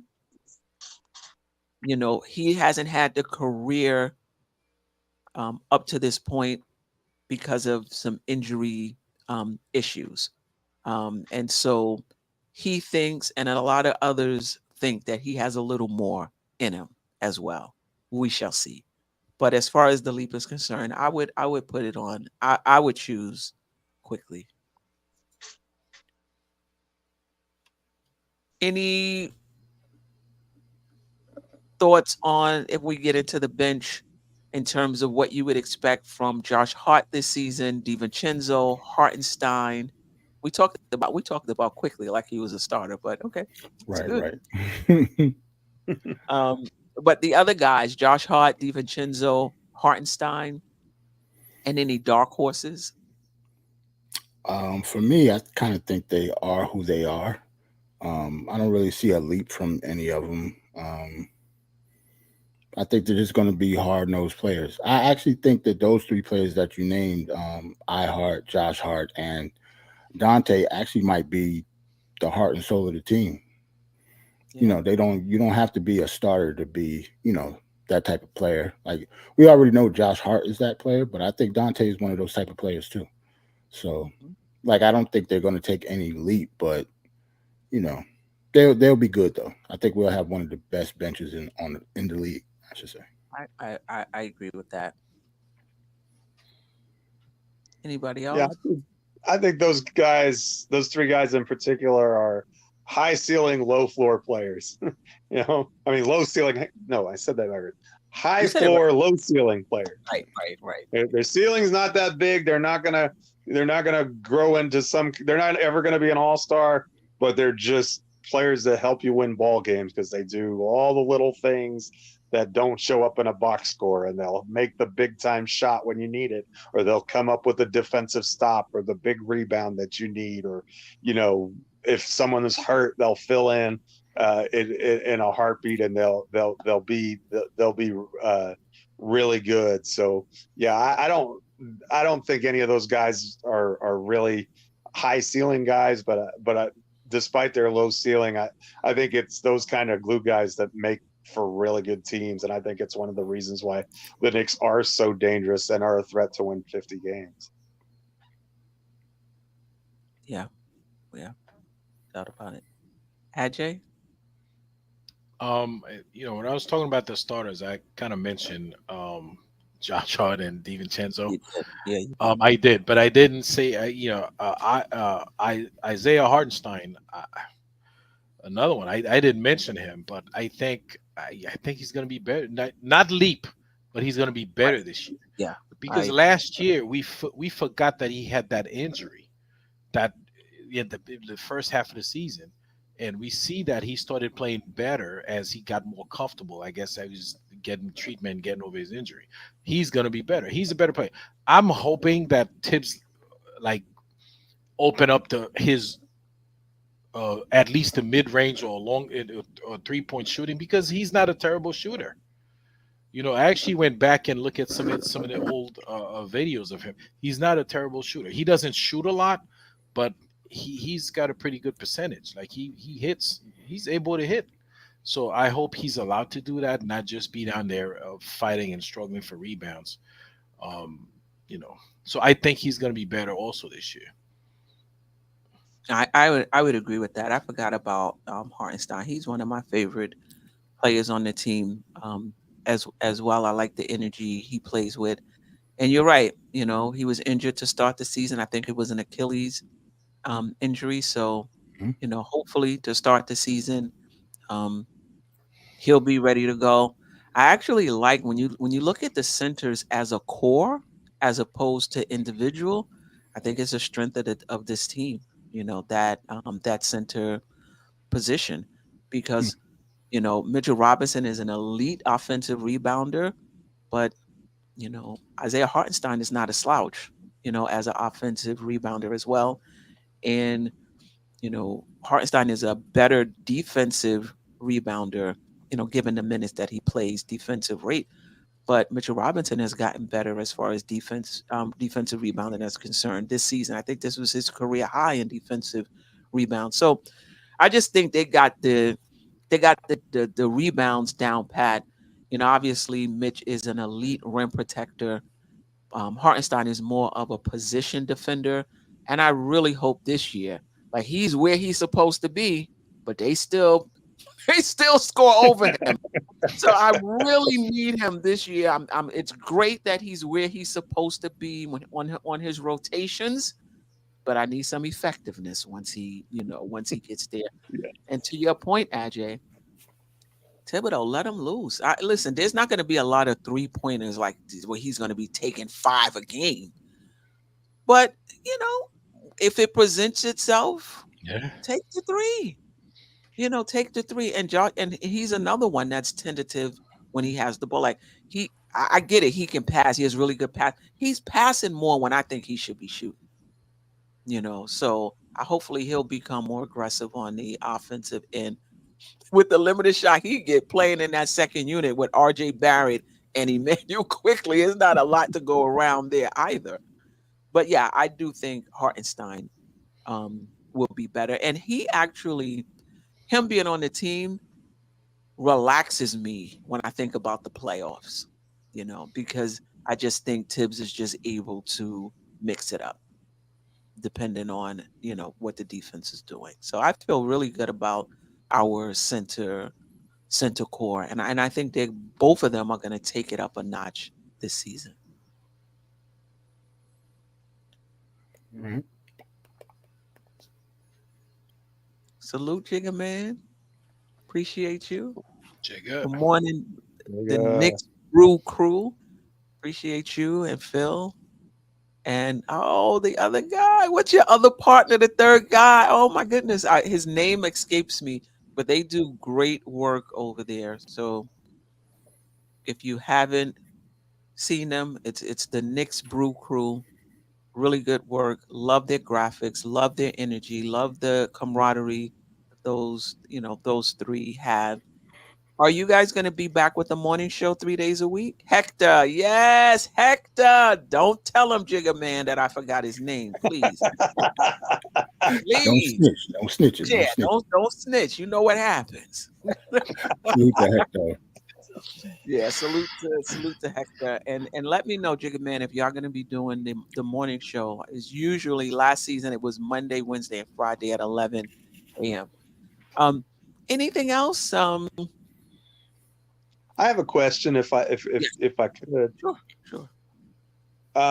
So Fred Katz had mentioned he was on with Macri on KFS, and they were talking the Quickley contract extension, and he was asked, well, first of all, if he thought that he would get it, because the deadline is like the 23rd of this month, so that's like 2 weeks away for him to get his extension. And so he asked him if he thought he would get extended, and if so, what the money would be for. And Fred Katz said something that I thought was fascinating. He said that first of all, he said he thought it was 50-50 that Quick would sign an extension. So that it would be offered, or that he would sign it? That he would, well, both. That he would, that they would come to an agreement on extension. He thought was about 50-50 before the season started. And then Macri asked him what his contract would be, and he said 5 years for 105. That's like $21 million. So just a shade under what RJ and Randall got for their, and obviously theirs was only for 4 years. So he would be getting 9 figures, and you'd have him with a 5-year deal, and then he would pretty much be untradeable this season. But then in the summer, when all of these people are allegedly supposed to become available, he would be very tradable. Whereas if you don't get the extension and he goes into restricted free agency, then he's very difficult to trade in that time frame. But I wanted to get you guys' opinion on that number for him, and if you thought that he would sign a deal like that where and remain in a situation where really not getting a chance to start, but it's tough to turn down. I mean, $100 million. I don't, it's hard to say no to that. I mean, based on my salary, especially, I'm not turning down $100 million.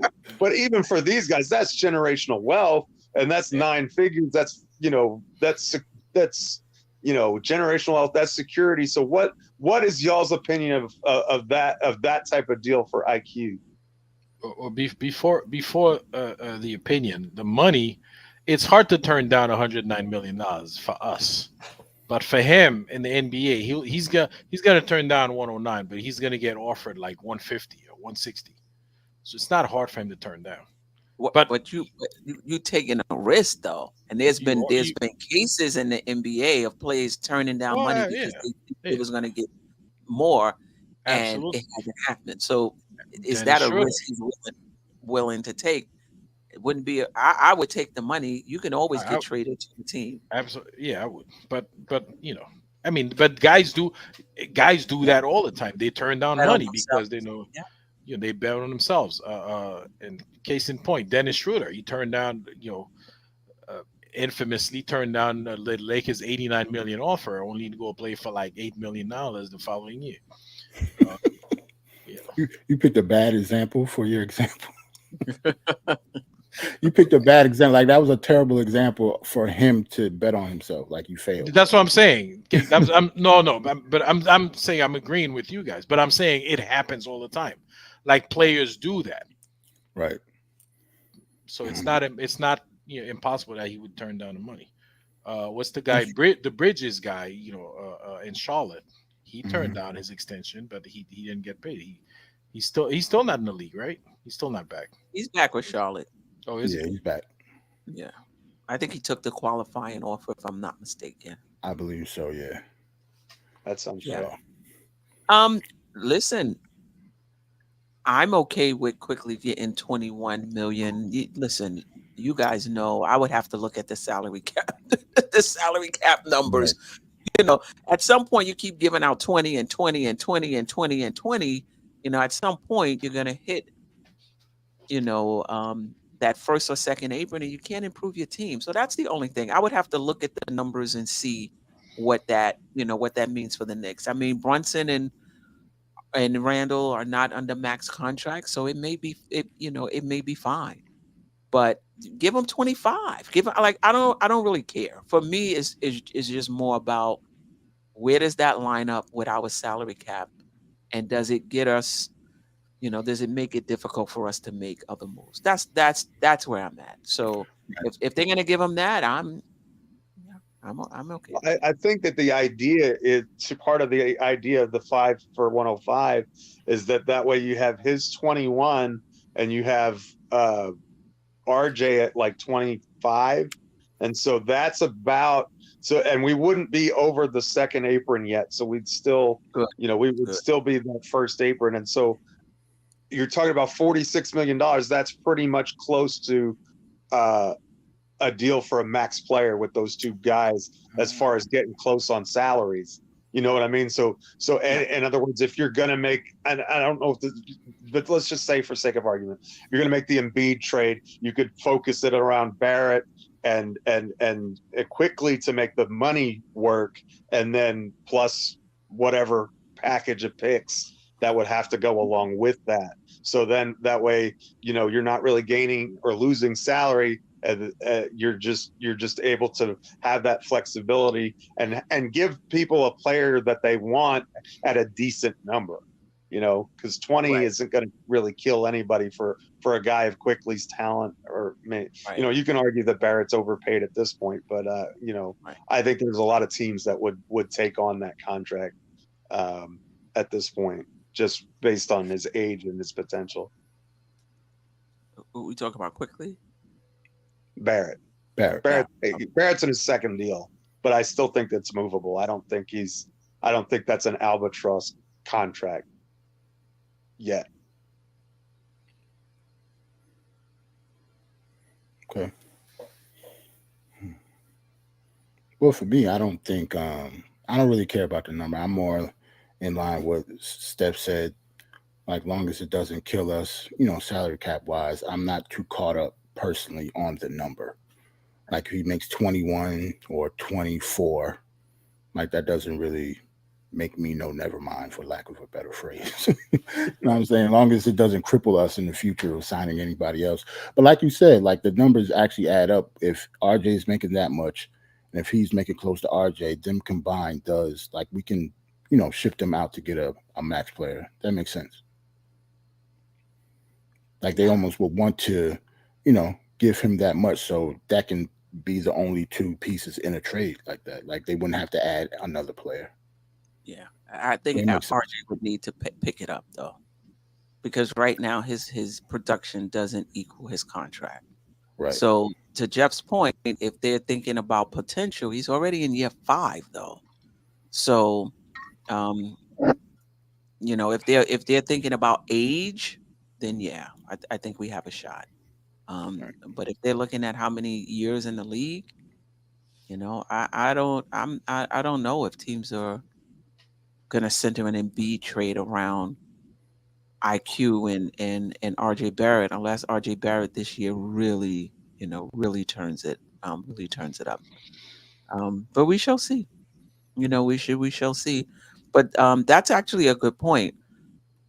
Sign him, keep him for this year, Because somebody else said that next year is really the year that if the Knicks are going to upgrade the team and trade for a superstar, it has to be between now and this off season. It does. Yeah, because after that, once you max out Brunson, once if you decide to max out Randall as well, it makes it harder to move. Makes it harder to not impossible, but it does make it harder to build your team. So let's see.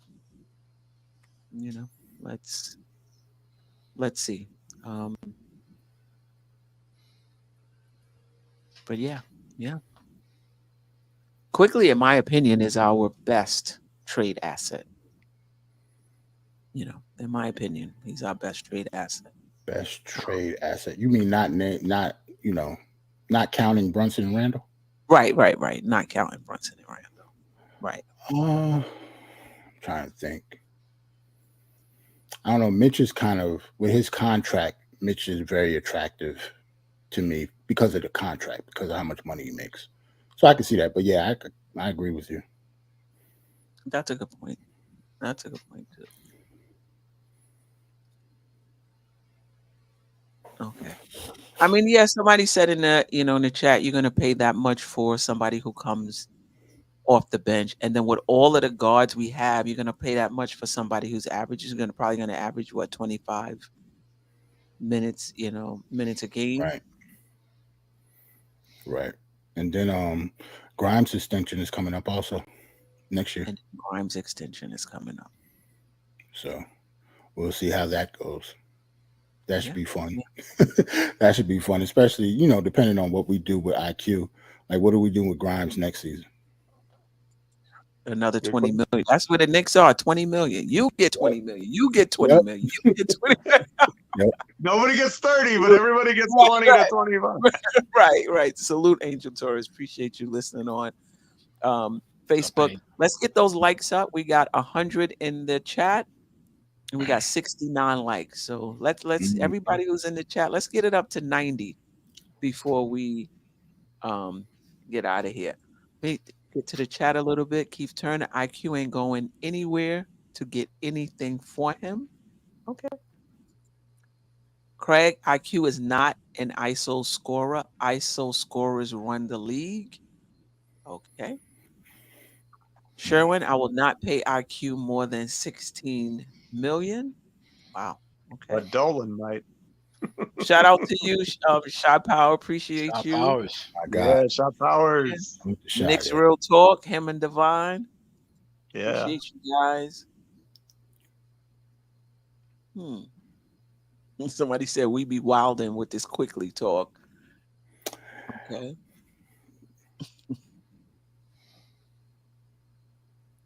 What you was gonna say, Jerrell? No, I wasn't going to say anything.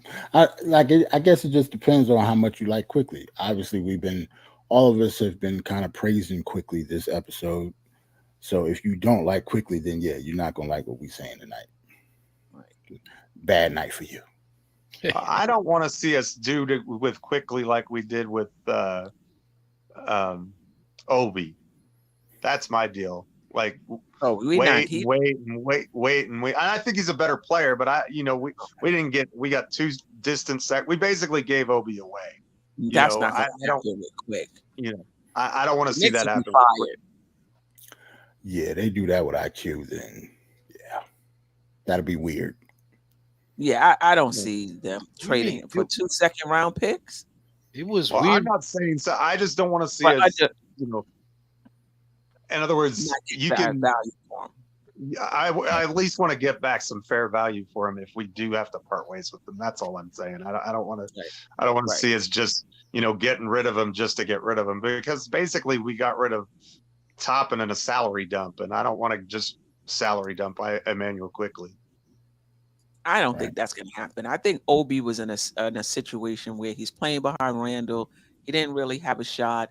He got into it with Tibbs. They didn't want to bring him back into this situation. I think that was a special situation, because see what they're doing with Fournier.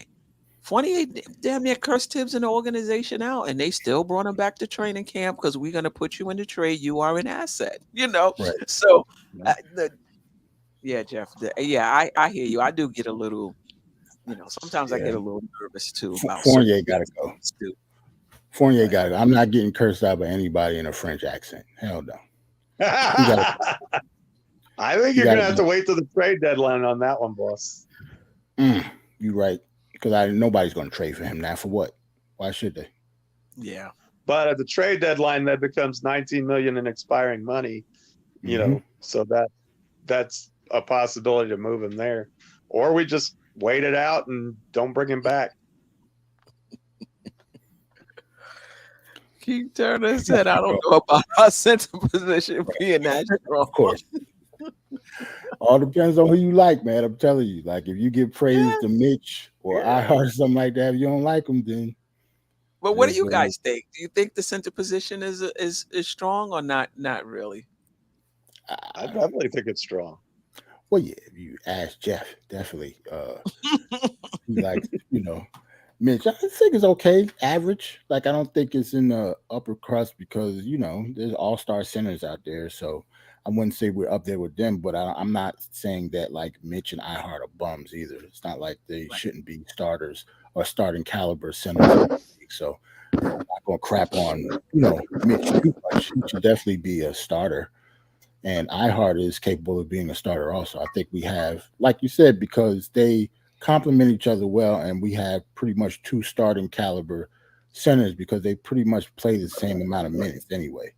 So I think we're probably about a little above average, I should say, for that position. Okay. I think they give us what this team needs. That's disrespectful to Otis Thorpe. Yeah, I thought so too. Otis Thorpe was a good ball player. He was just a great really ball high on player. Jerrell Sims, but And he was serious too. He mean business. He never smiled. You never saw him smile. I mean, he came in, do the dirty work, and leave. Yeah, didn't he like break a record for rebounds or something like that? Otis Thorpe was good. Like he was. Yeah, he was. He was nice. I didn't see that in the chat. Got Hartenstein, so we don't need a backup four. Wow. Did we ever play Mitch and Hartenstein together? We said we didn't like it. I don't think Mitch has ever. I mean, not Mitch. I don't think Tibbs did it. But even if he did, I think we all said that we didn't like that though. He played the other two guys though. He played Hartenstein and Sims together. Yes. Yeah, he did. A few times. He did. Yes. Just not him and Mitch. Yeah. So unless you want to put, instead of saying Ihart will be the backup four, you could say Sims. So. But just don't play him with Mitch. Just don't play him with Mitch. Like Ihart will have to be on the floor, with either one of them at all times. Right. Or neither one of them are on the floor, I should say. Yeah. Too. Yeah. Who's the biggest sleeper? Who do you think has the potential to surprise? Oh, the person that was just on the screen. And we just talked about Ihart for me. Ihart.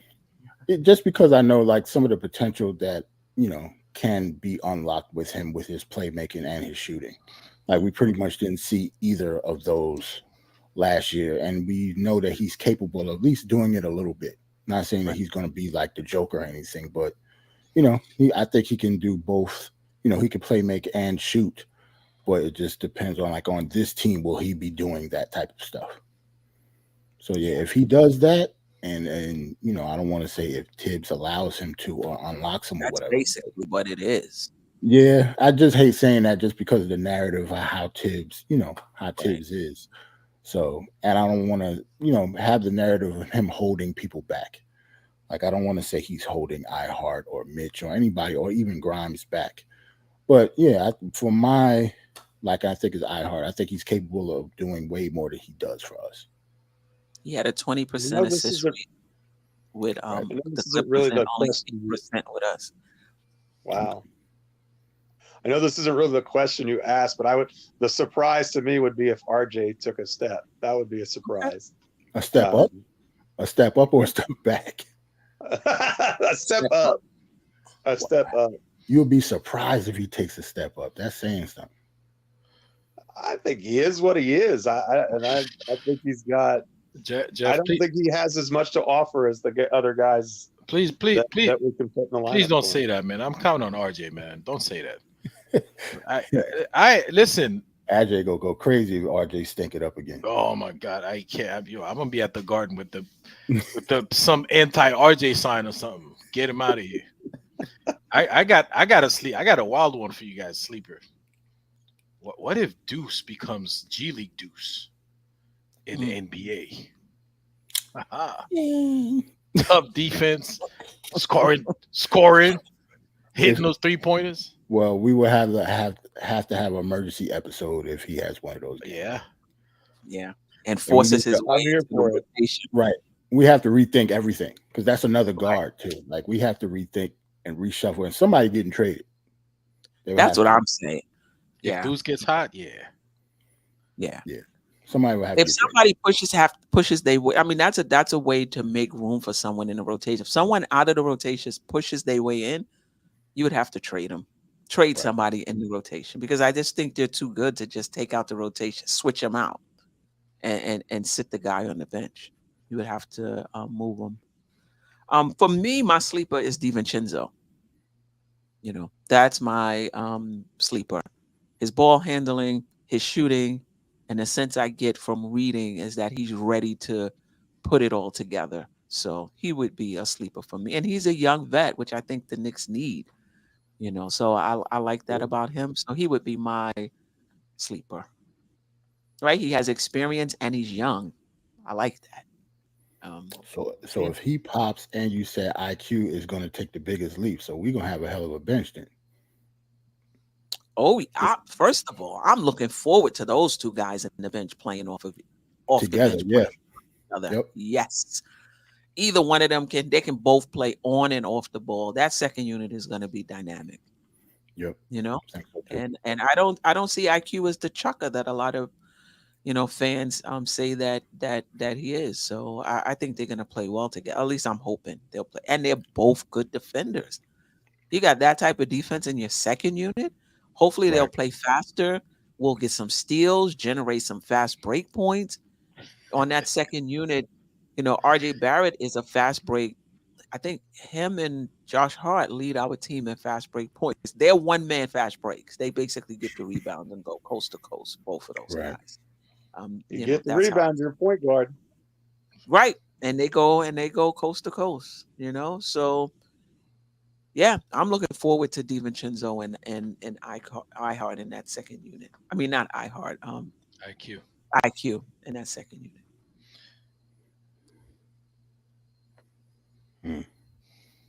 Hey, Knicks 100 GM. He said Grimes led his team to a championship twice. Which championship? Like in what? Maybe in high school. Probably in high school. Okay. I don't put much stock in high school championships. No, Sherwin, I'm not blindfolded. I watch IQ. You're blindfolded because you don't like him. So because you don't like him, it doesn't matter what he does. Look at his stats. Look at how he how he plays. The on-off numbers say it all. Look at his on-off numbers. The Knicks are a better team when he's on the floor, particularly on defense. Right. And he doesn't nearly chuck as much as he did when he first got into the league. No, he's gotten much better. Play like that. He doesn't play like that anymore. Like he's still holding on to the same narratives and when he was like his first 2 years. Like last year, he did not play like that. He did. And I think when and the narrative Grimes together are the best two-man unit. In the lineup together, it doesn't matter 5-man, 4-man, 3-man.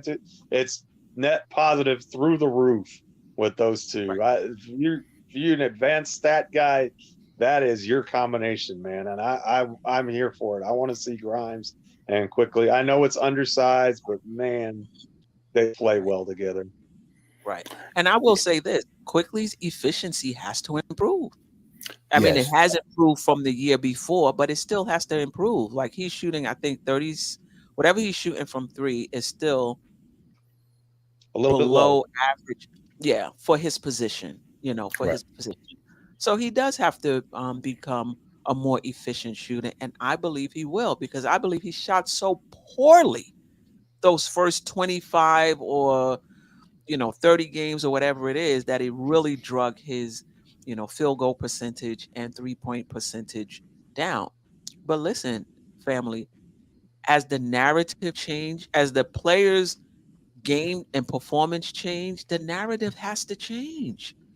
If RJ Barrett gets off to a great start this year, you think I'm going to sit here and talk about RJ Barrett the first 4 years in the league? Hell no.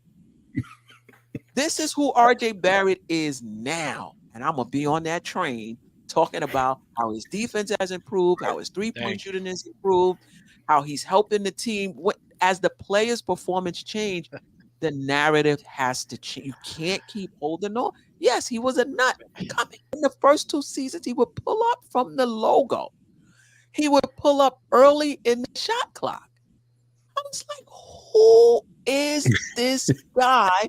And why is Tibbs giving him such a free reign as a rookie? Right. Like Steph praised IQ now, but she did not like him when he first came. I remember that emphatically. Yeah. Like she did not like IQ at all. Yeah, I was like, I don't know who the hell this. Who is this kid? Why Tibbs giving him all the minutes? I remember you saying. Why is he getting so many minutes, and why is he not pulling him out when he's taking a shot early in the shot? Just come down and just pull up 5 feet behind the 3-point line. Yeah, he used to get on your nerves. Yeah, he did. But I thought he played much more in control last season, particularly when he played the point guard position. Now, was he perfect? No. Was there times he would dribble too much? Yes. But that didn't happen a lot. That didn't happen a lot. And he's a confident young man who can score. And one of the toughest things to do if you're playing that point guard position is figuring out when to go for yours and when to set somebody up. It takes years to find that balance between your game and what you in passing for the rest of the team. So I thought he got much better in that respect last year, and I expect him to get even better this year. So I'm on the Quickley train. Did he falter in the playoffs? Yeah, he did. Prior to the injury, he was a hot mess. Defensively, he was good. Right. Even a game when he scored 12 points, 10 of those points came in garbage time. He just wasn't good. But it's okay. I think that's just part of the progression. Going into the playoffs, I was concerned that we was counting on a Quickley and a Grimes, given how young, they were. Because I had a feeling that something like this could happen. And it did happen. And it's okay. They're going to learn from it. They're going to grow from it. And we got Hart and DiVincenzo if it happens again. So, yeah, I'm all in on Quickley. I don't think he's a nut at all. He's a young player that's getting better. And you can argue he was better than RJ Barrett last season, not in the regular season, not the playoffs. You can argue he was the 3rd best player on the team. He was. Not much to argue there. He was. He was.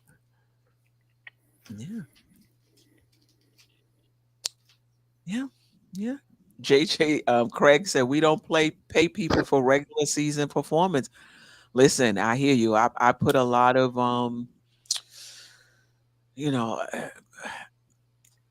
playoff performances is I get it. But he's a young guy, and sometimes, just like when we signed RJ Barrett. When we signed RJ Barrett wasn't all of that. But they just felt like he would continue to grow, and so they paid him. I think it would be the same thing for Quick. He didn't have a good playoff series, but they believe in him, and they believe that he'll continue to grow. Yeah, much as we would like for that statement to be true, it ain't though. I disagree with it, but like people, because I actually agree. You should be paid for your playoff performance. But people get paid for regular season performances all the time. RJ is a perfect example of that. He didn't do anything in the playoffs to get that second contract.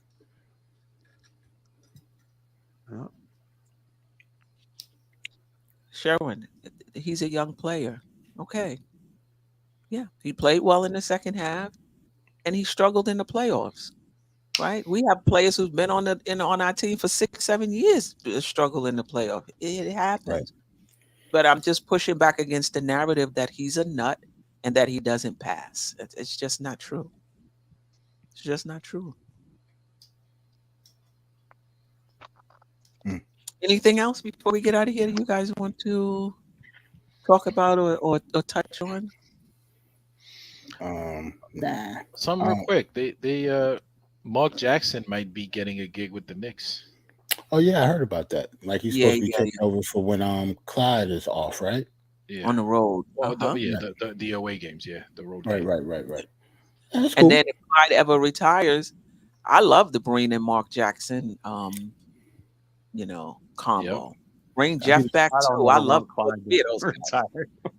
I don't want him to retire either, but I mean he's about 100, so at some point. Yeah, I get it. At some point, yeah, I want Walt, to chill. Know what I'm saying? Like, his later days, like he's at his later days. He kind of, I don't want to say he's Larry Brownish, but he's still hilarious though. He says the funniest things. Of course. And if Ish Smith is in the building, man, he's a happy. He loves it. Yeah, he does. Yeah. Did Ish Smith just sign with somebody? No, that was campaign. Signed with Milwaukee. Yeah. Yeah. We gotta see where Ish Smith is. See what he can, what he could do for us in training camp. You know what I'm saying? Right.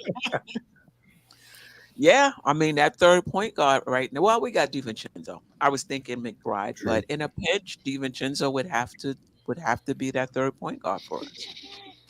Right. Yeah. Yeah. All right. This is what, Tuesday. Monday, I'm back on Nothing But Knicks, Queens Court. It'll probably be an earlier game because that's the Knicks' first preseason game at 7:30. So we may go on at 6. I'll have to check with Tony Crow because he usually goes on around that time. Next Wednesday, ladies' night, me, Sanami, Ebony, Matt Knick fan from Venture Sports Network, Lady and the Chef, her mom, Diva Locks, BK Chris. We're going to have an all ladies or all women show next Wednesday on this channel at 7 p.m. That should be a lot of fun. If you have, yeah. If you haven't already, support the channel. It could be as simple as hitting the like button. It could be going to your whatever streaming platform you use and downloading the audio podcast. That helps support me and the channel. A super chat if you feel like it. Sharing the show on your social media platforms. That helps the show as well. If you're part of the replay gang, leaving a comment after you watch the video, that helps the channel. If you want to be a Patreon, I pinned that link in the description. $3 a month or $5 a month, not a day, not a week, a month, to get the bonus content. I did a preview of the forwards and I sent that video out to the Patreons last week. Today I finished up the center video, sent that out to the Patreons, and now I'm about to work on the Julius Randle and Jalen Brunson video, and just really talking about what those two guys can do this season to raise the ceiling of the Knicks. We talked about it today. I think they got a little something else that we're going to see this season as well. Jerrell, Geoff, Ajay, I appreciate you guys. Always a pleasure. Always a pleasure. Yep. All right. Until we get it next time. You tune in, that means you're feeling the vibe. The bell rung, you already been subscribed. Right now, the queen, she on live. Right now. Please pull over the whip, no phoning when you drive. Dope Soul Sporting with the talk. First lady from New York, Brooklyn. All my people, you rocking with the chat. Hit that. The like button would tell me where you at. Step from the MBK. Born and raised up MBK. Hey, real lady, where she holding it down. No matter way how you feel, she gon' greet you with a smile. Sister, you one of a kind. Yes. Oh, sister, it's time you That's shine. Dope Soul. Where you at?